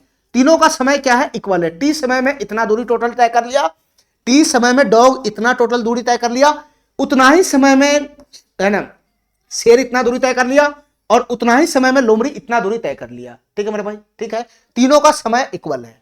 अब हमको यह बताओ, तुम्हारे पास टी समय में तय की गई दूरी है, टी समय में तय की गई दूरी है, टी समय में तय की गई दूरी है, तो क्या तीनों का चाल नहीं आ जाएगा, क्या तीनों का चाल नहीं आ जाएगा? तुम बताओ मेरे भाई, तीनों का चाल कैसे आएगा, बताना। तीनों का स्पीड नहीं आ जाएगा, बताओ इसका स्पीड क्या होगा, इसका स्पीड होगा दूरी बटा चाल, तो दूरी पता है, सॉरी है ना, चाल बराबर होगा दूरी बटा समय, दूरी पता है 8x और समय पता है t, तो इसका स्पीड हो गया ये कुत्ते का स्पीड हो गया। अब बताओ यहां पे शेर का स्पीड कितना हो जाएगा, तो चाल बराबर दूरी बटा समय, तो 12y बटा का कितना हो जाएगा t, और इसका चाल कितना हो जाएगा, दूरी बटा समय, तो ये 15z बटा का t हो जाएगा। ठीक है, क्वेश्चन हमसे क्या पूछ रहा है, उनकी चालों का अनुपात बताओ क्या होगा, उनकी चालों का अनुपात बताना है, यानी तीनों का जो तीनों का जो चाल आया, ये एक्चुअल डाटा है, तीनों का एक्चुअल चाल आया था, एक्चुअल चाल। लेकिन क्वेश्चन हमसे क्या पूछ रहा है, उनकी चालों का अनुपात बताओ क्या होगा, यानी चाल का रेशियो बताना है। तो तीनों का एक्चुअल चाल था, हमको बस रेशियो निकालना है, तो रेशियो निकालना है, तो तुम बताओ मेरे भाई, ये 8 से तो ये 8 चला ही जाएगा, ये 8 से 8 चला ही जाएगा, तो तीनों के बीच में चाल का जो रेशियो बनेगा वो क्या बनेगा, 8x अनुपात 12y 12 अनुपात 15z, ये तीनों के स्पीड का रेशियो बनेगा, ये तीनों के स्पीड का रेशियो बनेगा। ठीक है मेरे भाई, ये तीनों के स्पीड का रेशियो यही बनेगा, 8x अनुपात 12y अनुपात 15z। सिंप्लीफाई होने वाला है नहीं, 8 12 15 में, तो यही रेशियो बनेगा। अब इसको अगर सॉल्व करना है, इस रेशियो को एक्चुअल में लाना है, तो तुमको एक्स वाई और जेड का मान लाना पड़ेगा। ठीक है मेरे भाई, एक्स वाई और जेड का मान लाना पड़ेगा, एक्स वाई और जेड का मान आएगा, मैं इसमें ठूंस दूंगा तो तीनों का रेशियो आ जाएगा। ठीक है, अब तुम बताओ मेरे भाई, एक्स वाई और जेड का मान आएगा तो आएगा कहां से, आएगा मेरे भाई, यहां से आएगा, ध्यान से सुनना, यहां से आएगा, इस लाइन से पढ़ो, कुत्ते द्वारा 8 छलांग में तय की गई दूरी, कुत्ते द्वारा 8 छलांग में तय की गई दूरी, तो बताओ कुत्ता 8 छलांग में टोटल कितना दूरी तय करेगा, एक छलांग में x इकाई का दूरी तय करता है, तो 8 छलांग में 8 गुना x इकाई का दूरी तय करेगा। ठीक है मेरे भाई, ठीक है, कुत्ता अगर एक छलांग में x इकाई का दूरी तय करता है, तो 8 छलांग में 8 गुना x इकाई का दूरी नहीं तय करेगा। शेर द्वारा 16 छलांग में तय की गई दूरी, तो शेर एक छलांग में y इकाई का दूरी तय करता है, तो 16 छलांग में कितना करेगा, 16 गुना y करेगा, 16 गुना y इकाई का दूरी तय करेगा 16 छलांग में। तथा लोमड़ी द्वारा 24 छलांग में तय की गई दूरी, तो लोमड़ी एक छलांग में जेड इकाई का दूरी तय करता है, तो 24 छलांग में कितना दूरी तय करेगा, 24 गुना का जेड इकाई, और ये तीनों दूरी आपस में बराबर है। ठीक है, ये तीनों दूरी आपस में बराबर है। कुत्ते द्वारा 8 छलांग में तय की गई दूरी, शेर द्वारा 16 छलांग में तय की गई दूरी, और लोमड़ी द्वारा 24 छलांग में तय की गई दूरी, मैं तीनों का कुल दूरी निकाल लिया, और ये तीनों दूरी बराबर है क्वेश्चन के अकॉर्डिंग। ठीक है मेरे भाई, ये तीनों दूरी बराबर है क्वेश्चन के अकॉर्डिंग। बस इसको सॉल्व करेगा तो एक्स और वाई और जेड का वैल्यू आ जाएगा। ठीक है मेरे भाई, इसको सॉल्व करेगा तो एक्स और वाई और जेड का वैल्यू आ जाएगा। ठीक है, अब बताओ मेरे भाई ये कैसे सॉल्व करेगा, तुम बताओ। ये तीनों आपस में इक्वल है, तो तुम बताओ अगर तीनों आपस में इक्वल है तो किसी न किसी के बराबर तो होगा। मैं के बराबर मान लेता हूं, के बराबर, तो यहां के बराबर मैं मानूंगा तो 8x बराबर क्या हो जाएगा, के हो जाएगा के। 8x बराबर क्या हो जाएगा, के हो जाएगा के। तो x बराबर यहां से कितना आ जाएगा बताना, x बराबर क्या हो जाएगा, के बटा 8 हो जाएगा। यहां से x का वैल्यू आ गया के बटा 8। यहां बताओ 16y बराबर कितना हो जाएगा, 16y बराबर के हो जाएगा के। तो y बराबर कितना हो जाएगा बताना, y बराबर कितना हो जाएगा, ये के बटा का 16 आ जाएगा, के बटा का 16। ये भी तो एक प्रकार का रेशियो ही है x और y का मान। अब यहां से बताओ 24 गुना जेड बराबर के है, तो 24 जेड बराबर अगर के है, 24 जेड बराबर अगर के है तो जेड का वैल्यू क्या हो जाएगा, के बटा का 24 आ जाएगा, के बटा का 24 आ जाएगा। ठीक है, यहां एक्स वाई और जेड का मान आ चुका है, बस यहां पे ठूसना है बस। तो ठूसेगा तो क्या बनेगा बताना, 8 गुना का एक्स का वैल्यू कितना है, के बटा का 8 है, के बटा का 8 है, अनुपात 12 गुना 12 गुना 12 गुना वाई का वैल्यू कितना लाया, के बटा का 16 लाया, अनुपात 15 गुना 15 गुना 15 गुना जेड का वैल्यू कितना लाया, के बटा का 24 लाया, के बटा का 24 लाया। ठीक है, बस इसको सिंप्लीफाई करेगा तो तीनों के बीच में चाल का रेशियो आ जाएगा। ठीक है मेरे भाई, देखो ध्यान से, ये तीनों रेशियो है तो के से के तो समाप्ति हो गया, 8 से 8 समाप्ति हो गया, यहां 8 से 8 समाप्ति हो गया, एक मर्तबे चला जाएगा। और ये 4 तिहाई 12, 4 चौका 16 हो जाएगा।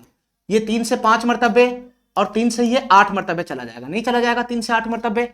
अब तुम बताओ मेरे भाई ये रेशियो क्या बन गया बताना, ये रेशियो किसका बन गया, 1 अनुपात 3/4 अनुपात 5/8 का बन गया। ठीक है, अब ये रेशियो बटा में है, ये रेशियो बटा में आ गया, तो बटा से तोड़ना तुमको नहीं आता है, बटा को सीधा करना नहीं आता है, तो तुम बताओ इसमें किससे गुना करेंगे, 4 8 कैल्सियम कितना होता है, 8 से गुना करेंगे। तो 8 से गुना करेगा तो ये कितना हो जाएगा, ये 8 से गुना करेगा तो 8 अनुपात, ये 3/4 के गुना 8 में होगा तो 4 दूना 8 3 दूना 6, 6 हो जाएगा।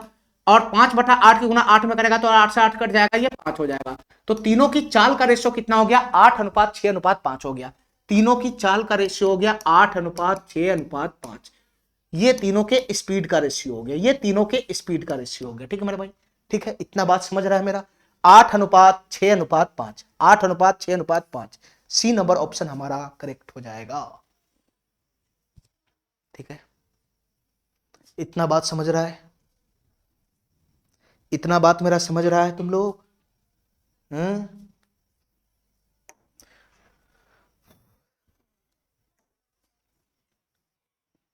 चलो सवाल नंबर 20 देखो, ये सवाल क्या कहना चाह रहा है। अब इस टाइप का 3-4 क्वेश्चन है, फटाफट निपटाओ। ठीक है, इस टाइप का 3-4 क्वेश्चन है, फटाफट निपटाओ। हृदय अपना गुल्लक खोलता है, गुल्लक का मतलब होता है बैंक, छोटा पिग्गी बैंक होता है ना, उसके बारे में बात कर रहा है। हृदय नाम का एक आदमी है, एक अपना बैंक रखे हुआ है और उसमें 1 रुपया 2 रुपया 5 रुपया और 10 रुपये के मूल्य वर्ग के सिक्के, ठीक है, इस अनुपात में रखा हुआ है। ध्यान से सुना मेरे भाई, उस गुल्लक में 1 रुपया का सिक्का रखा हुआ है, ठीक है, 1 रुपया का सिक्का रखा हुआ है। उस गुल्लक में 2 रुपये का सिक्का भी रखा हुआ है, ठीक है, उस गुल्लक में 5 रुपये का भी सिक्का रखा हुआ है और उस गुल्लक में 10 रुपये का भी सिक्का रखा हुआ है। ठीक है मेरे भाई, 4 प्रकार का सिक्का उस गुल्लक में रखा हुआ है बैंक में। ठीक है, और जो सिक्का रखा हुआ 1 रुपये का, 2 रुपये का, 5 रुपये और 10 रुपये का, उस सिक्के की संख्या का रेशियो है 10:5:2:1। सिक्कों की संख्या का रेशियो है ये जो रेशियो दे रखा है वो सिक्के की संख्या का रेशियो है। अरे काय नहीं समझ रहा है, ये नंबर ऑफ कॉइन का रेशियो है, ये नंबर ऑफ कॉइन्स का रेशियो है, ये नंबर ऑफ कॉइन्स का रेशियो है। कितना कितना रेशियो है बताना नंबर ऑफ कॉइन्स का, 10:5:2:1। ये नंबर ऑफ कॉइन का रेशियो है। इसका मतलब क्या हुआ, इसका मतलब क्या हुआ कि 1 रुपया का 10 यूनिट सिक्का है, 2 रुपया का 5 यूनिट सिक्का है, 5 रुपया का 2 यूनिट सिक्का है और 10 रुपया का 1 यूनिट सिक्का है। ठीक है मेरे भाई, ये रेशियो एक्चुअल डाटा है ही नहीं, ये नंबर ऑफ कॉइन्स का रेशियो है। आगे क्वेश्चन क्या कर रहा है, यदि कुल 72 सिक्के थे, उस बैंक में टोटल कितना सिक्का था, टोटल 72 सिक्का था, तो सिक्कों के रूप में गुल्लकों में राशि बताओ क्या होगा, तो उस बैंक में टोटल कितना पैसा ये बताओ। ठीक है मेरे भाई, उस बैंक में टोटल कितना पैसा ये बताओ। अब हमारी बात ध्यान से सुनना मेरे भाई, उस बैंक में टोटल कितना पैसा ये बताना है। तो तुम हमको ये बताओ, यदि कुल 72 सिक्का था उस बैंक में, क्वेश्चन के अकॉर्डिंग टोटल 72 सिक्का था, क्वेश्चन के अकॉर्डिंग ये एक्चुअल डाटा है 72 सिक्का था, और मेरे अकॉर्डिंग टोटल कितना सिक्का है बताना, मेरे अकॉर्डिंग उस बैंक में कितना सिक्का है। अरे ये क्वेश्चन के अकॉर्डिंग एक्चुअल डाटा है ना, जो मेरे अकॉर्डिंग वो रेशियो में, तो मेरे अकॉर्डिंग उस बैंक में टोटल कितना सिक्का ये बताओ। तो 10 5 15 2 17 2 19, 15 2 17 2 19, मेरे अकॉर्डिंग उस बैंक में 19 यूनिट सिक्का है, और क्वेश्चन के अकॉर्डिंग कितना सिक्का है, सॉरी, 18 यूनिट ही सिक्का है मेरे अकॉर्डिंग, 10 5 15 2 17 का 18 यूनिट मेरे अकॉर्डिंग 18 यूनिट सिक्का है बैंक में। क्वेश्चन के अकॉर्डिंग कितना सिक्का है? 72 सिक्का है, 72 सिक्का। तो कितना गुना है? 4 गुना, यानी 1 यूनिट का वैल्यू कितना आ गया? 4 आ गया, 4। तो तुम बताओ उस बैंक में, हमको ये बताओ 10 यूनिट का वैल्यू कितना हो जाएगा? 10 यूनिट का वैल्यू कितना हो जाएगा? 1 यूनिट का वैल्यू 4 है तो 10 यूनिट का वैल्यू हो जाएगा 40। 5 यूनिट का वैल्यू कितना हो जाएगा? 20। 2 यूनिट का वैल्यू कितना हो जाएगा? 8 हो जाएगा। और 1 यूनिट का वैल्यू कितना हो जाएगा? 4 हो जाएगा, 4। इसका मतलब क्या हुआ कि 1 रुपया का टोटल कितना सिक्का है? 40 सिक्का है। 1 रुपया का कितना सिक्का है? 1 रुपया के 40 सिक्का है। 2 रुपया का टोटल कितना सिक्का है बताना? 2 रुपया का टोटल कितना सिक्का है? तो 2 रुपया का सिक्का है 20। 2 रुपया का 20 सिक्का है, ठीक है। 5 रुपया का कितना सिक्का है टोटल बताना? 5 रुपए का सिक्का कितना है? 8 सिक्का है, 8 सिक्का। 5 रुपए का टोटल कितना सिक्का है? 8 सिक्का है, 8 सिक्का, ठीक है।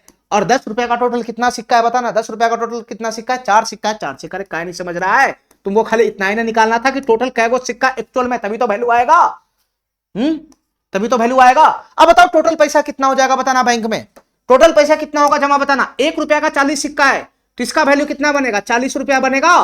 प्लस 2 रुपया का 20 सिक्का है तो इसका वैल्यू भी 40 रुपया बनेगा। अरे क्या नहीं समझ रहा है? 2 रुपया का 20 सिक्का, एक सिक्का का वैल्यू 2 रुपया है तो 20 सिक्का का वैल्यू 40 रुपया नहीं हो जाएगा? अब बताओ 5 रुपया का 8 सिक्का है तो कितना हो जाएगा? ये भी कितना हो जाएगा? 40 रुपया हो जाएगा। प्लस ये 10 रुपया का 4 सिक्का है तो ये भी कितना हो जाएगा? 40 रुपया ही हो जाएगा। तो उस बैंक में टोटल पैसा कितना होगा बताना? 40 40 40 40, 4 बार जोड़ोगे तो कितना हो जाएगा? 160 रुपया हो जाएगा। 160 रुपया। उस बैंक में कितना पैसा रखा हुआ है? 160 रुपया रखा हुआ। ए नंबर ऑप्शन हमारा करेक्ट हो जाएगा, ठीक है। चलो फटाफट क्वेश्चन कराओ। इस टाइप का क्वेश्चन कैगो है, ध्यान से सुनना। एक बैग में 50 पैसे, 25 पैसे और 10 पैसे का सिक्का इस अनुपात में रखा हुआ है, ठीक है। 50 पैसे का मतलब होता है 1/2 रुपया, 1/2 रुपया। 25 पैसे का मतलब होता है, मैं सबको रुपया में तोड़ रहा हूं, क्यों? क्योंकि जो डाटा दे रखा है एक्चुअल वो रुपया में है, ठीक है। तो मैं रुपया में ही बात करूंगा। 25 पैसा का मतलब होता है 1/4 रुपया और 10 पैसा का मतलब होता है 1/10 रुपया, ठीक है। अब तुम बताओ एक बैग में 1/2 रुपया का सिक्का, 1/4 रुपया का सिक्का, 1/10 रुपया का सिक्का रखा हुआ है। और किस रेशियो में रखा हुआ है? ये रेशियो भी दे रखा है। नंबर ऑफ पॉइंट्स का रेशियो दे रखा है। किस रेशियो में दे रखा है? नंबर ऑफ पॉइंट्स का रेशियो बताना कितना है? 7:8:3 के रेशियो में दे रखा है। 7:8:3 के रेशियो में दे रखा है। इसके कहने का क्या मतलब है? इसके कहने का क्या मतलब है कि 1/2 रुपया का सिक्का का है 7 यूनिट, 1/4 रुपया का सिक्का कितना है? 8 यूनिट, और 1/10 रुपया का सिक्का टोटल कितना है? 3 यूनिट। अरे काय नहीं बात समझ रहा है? ये रेशियो दे रखा है। इसका सिक्का ये है, इसका सिक्का ये है। एक्चुअल वैल्यू रहता है इसका सिक्कों की संख्या का तो मैं डायरेक्ट इसका वैल्यू ही निकाल देता, ठीक है। लेकिन ये रेशियो दे रखा है, नंबर ऑफ पॉइंट्स का रेशियो दे रखा है, ठीक है। आगे पढ़ो। यदि बैग में कुल 87 रुपया है, उस बैग में टोटल राशि कितना है? 87 है। 87 क्वेश्चन के अकॉर्डिंग टोटल राशि जो बैग में है वो कितना है? 87 रुपया है। 87 रुपया, ये एक्चुअल डाटा है। 87 रुपया, 87 रुपया।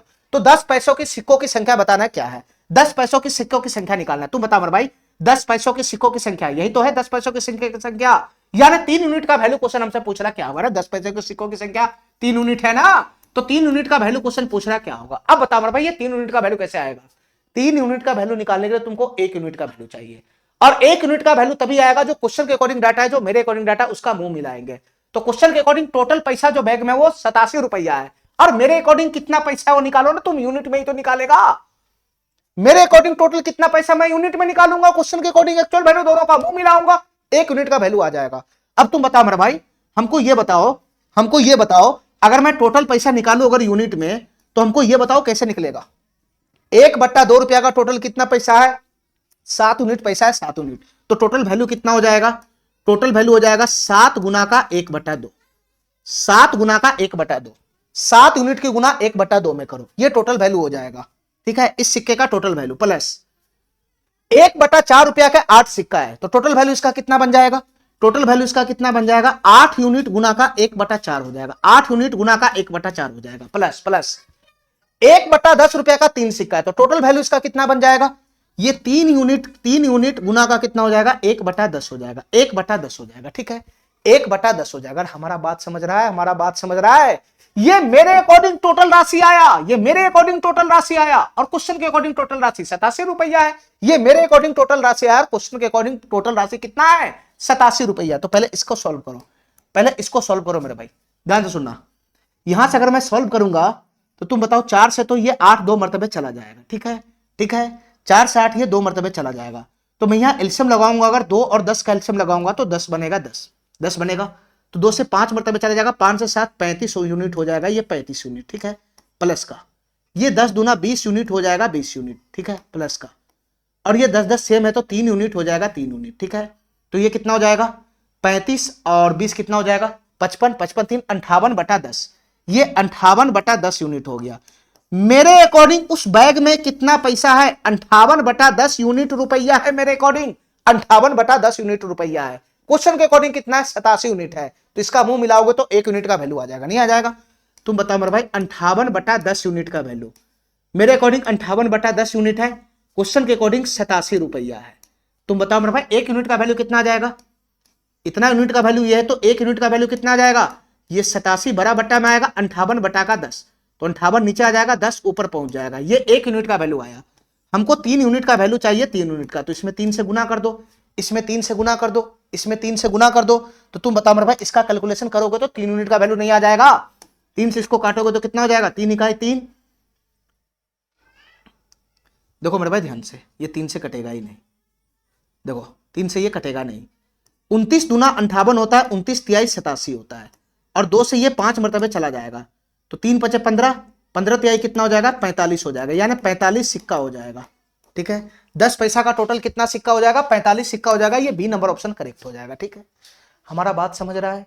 हमारा बात समझ रहा है? इतना तुम अपना टोटल पैसा यूनिट में ही तो निकालेगा। 7 यूनिट कॉइन है तो 7 की गुना इसमें कर दो, उतना रुपया टोटल हो गया। 1/2 रुपया का ना टोटल वैल्यू कितना हो जाएगा? सिक्का अगर 7 यूनिट है तो इसमें गुना कर दो, इसलिए मैं यूनिट वाला को घेर दिया हूं।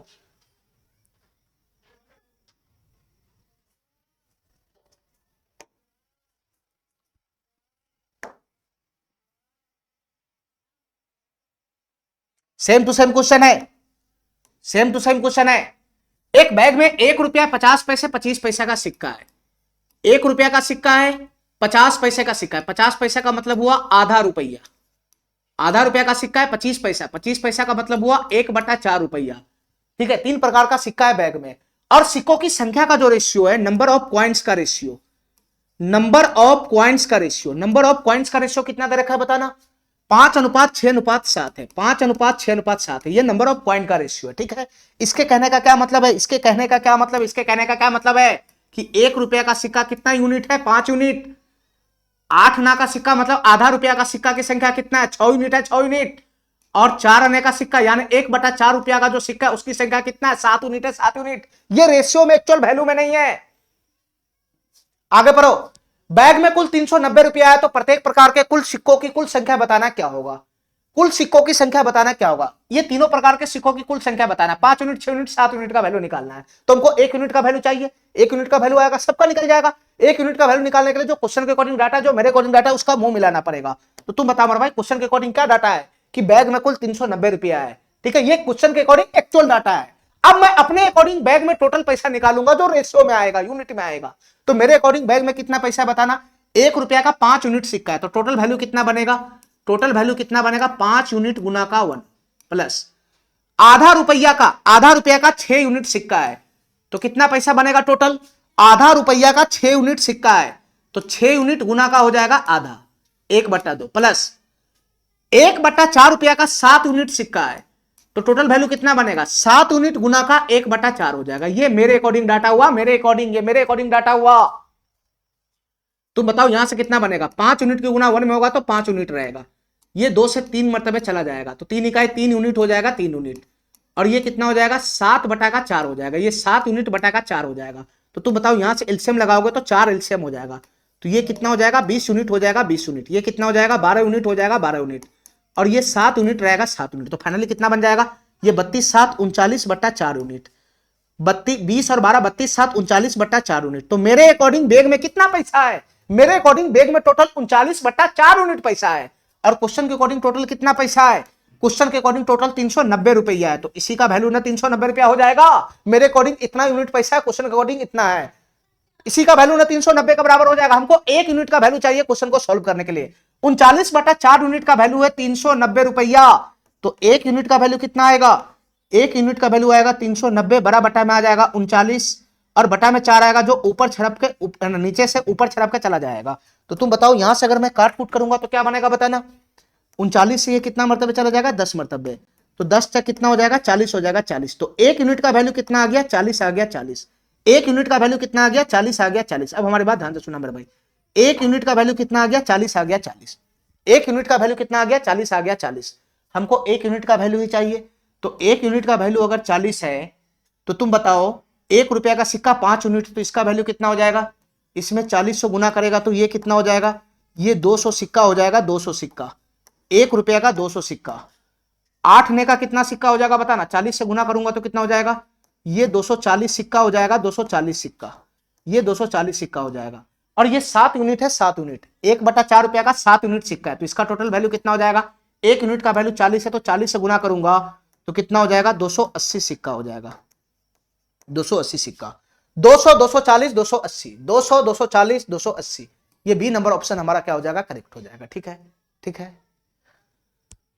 अगर तुम यूनिट में नहीं काम करना चाहता है तो रेशियो को ब्रेक करके भी काम कर सकता है। नंबर ऑफ पॉइंट्स कितना हो जाएगा, यहाँ पे 5 के हो जाएगा, 6 के हो जाएगा और 7 के हो जाएगा। ठीक है, अब यहां से टोटल वैल्यू निकाल लो। एक रुपया का 5 के वो सिक्का है, तो एक गुना का 5 के, इतना गुना का 6 के, इतना गुना का 6 के, ये सब करके जोर लगा के का मान निकालो। जो के का मान आता है वही एक यूनिट का पैसा आता है।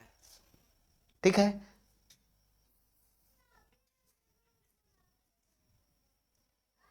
चलो फटाफट कराओ, एक दो क्वेश्चन और रह गया हुआ है, फटाफट कराओ उसको। एक आदमी के पास, ध्यान से सुना, 1 रुपया 50 पैसा और 25 पैसा के सिक्के के रूप में जो इस अनुपात में है, यदि उसके पास 50 पैसे के 96 सिक्के तो बताए उसके पास कुल कितने रुपए। ध्यान से सुना मेरे भाई, एक आदमी के पास 1 रुपया का सिक्का है, ठीक है, 1 रुपया का सिक्का है, 50 पैसे का सिक्का है, 50 पैसे का मतलब 1/2 रुपये का भी सिक्का है, इसके बाद 25 पैसा का भी सिक्का है, 25 पैसा का मतलब 1/4 रुपये का भी सिक्का है। ठीक है, और ये सिक्कों की संख्या का जो रेशियो वो दे रखा है क्वेश्चन में, नंबर ऑफ क्वाइंस का रेशियो दे रखा है, नंबर ऑफ क्वाइंस का रेशियो दे रखा है, कितना कितना दे रखा है बताना, 1/2 अनुपात 1/3 अनुपात 1/4, ये नंबर ऑफ पॉइंट्स का रेशियो। ठीक है, अब नंबर ऑफ पॉइंट्स का रेशियो बटा मैं तो इसको मैं तोड़ तार के सीधा कर लेता हूं। ठीक है, मैं इसको तोड़ तार के सीधा कर लेता हूं रेशियो को। ठीक है, तो 2 3 4 कैल्शियम कितना हो जाएगा, 12 हो जाएगा, 12, 2 4 का तो 4 ही बनेगा, 4 3 का 12 हो जाएगा, 12।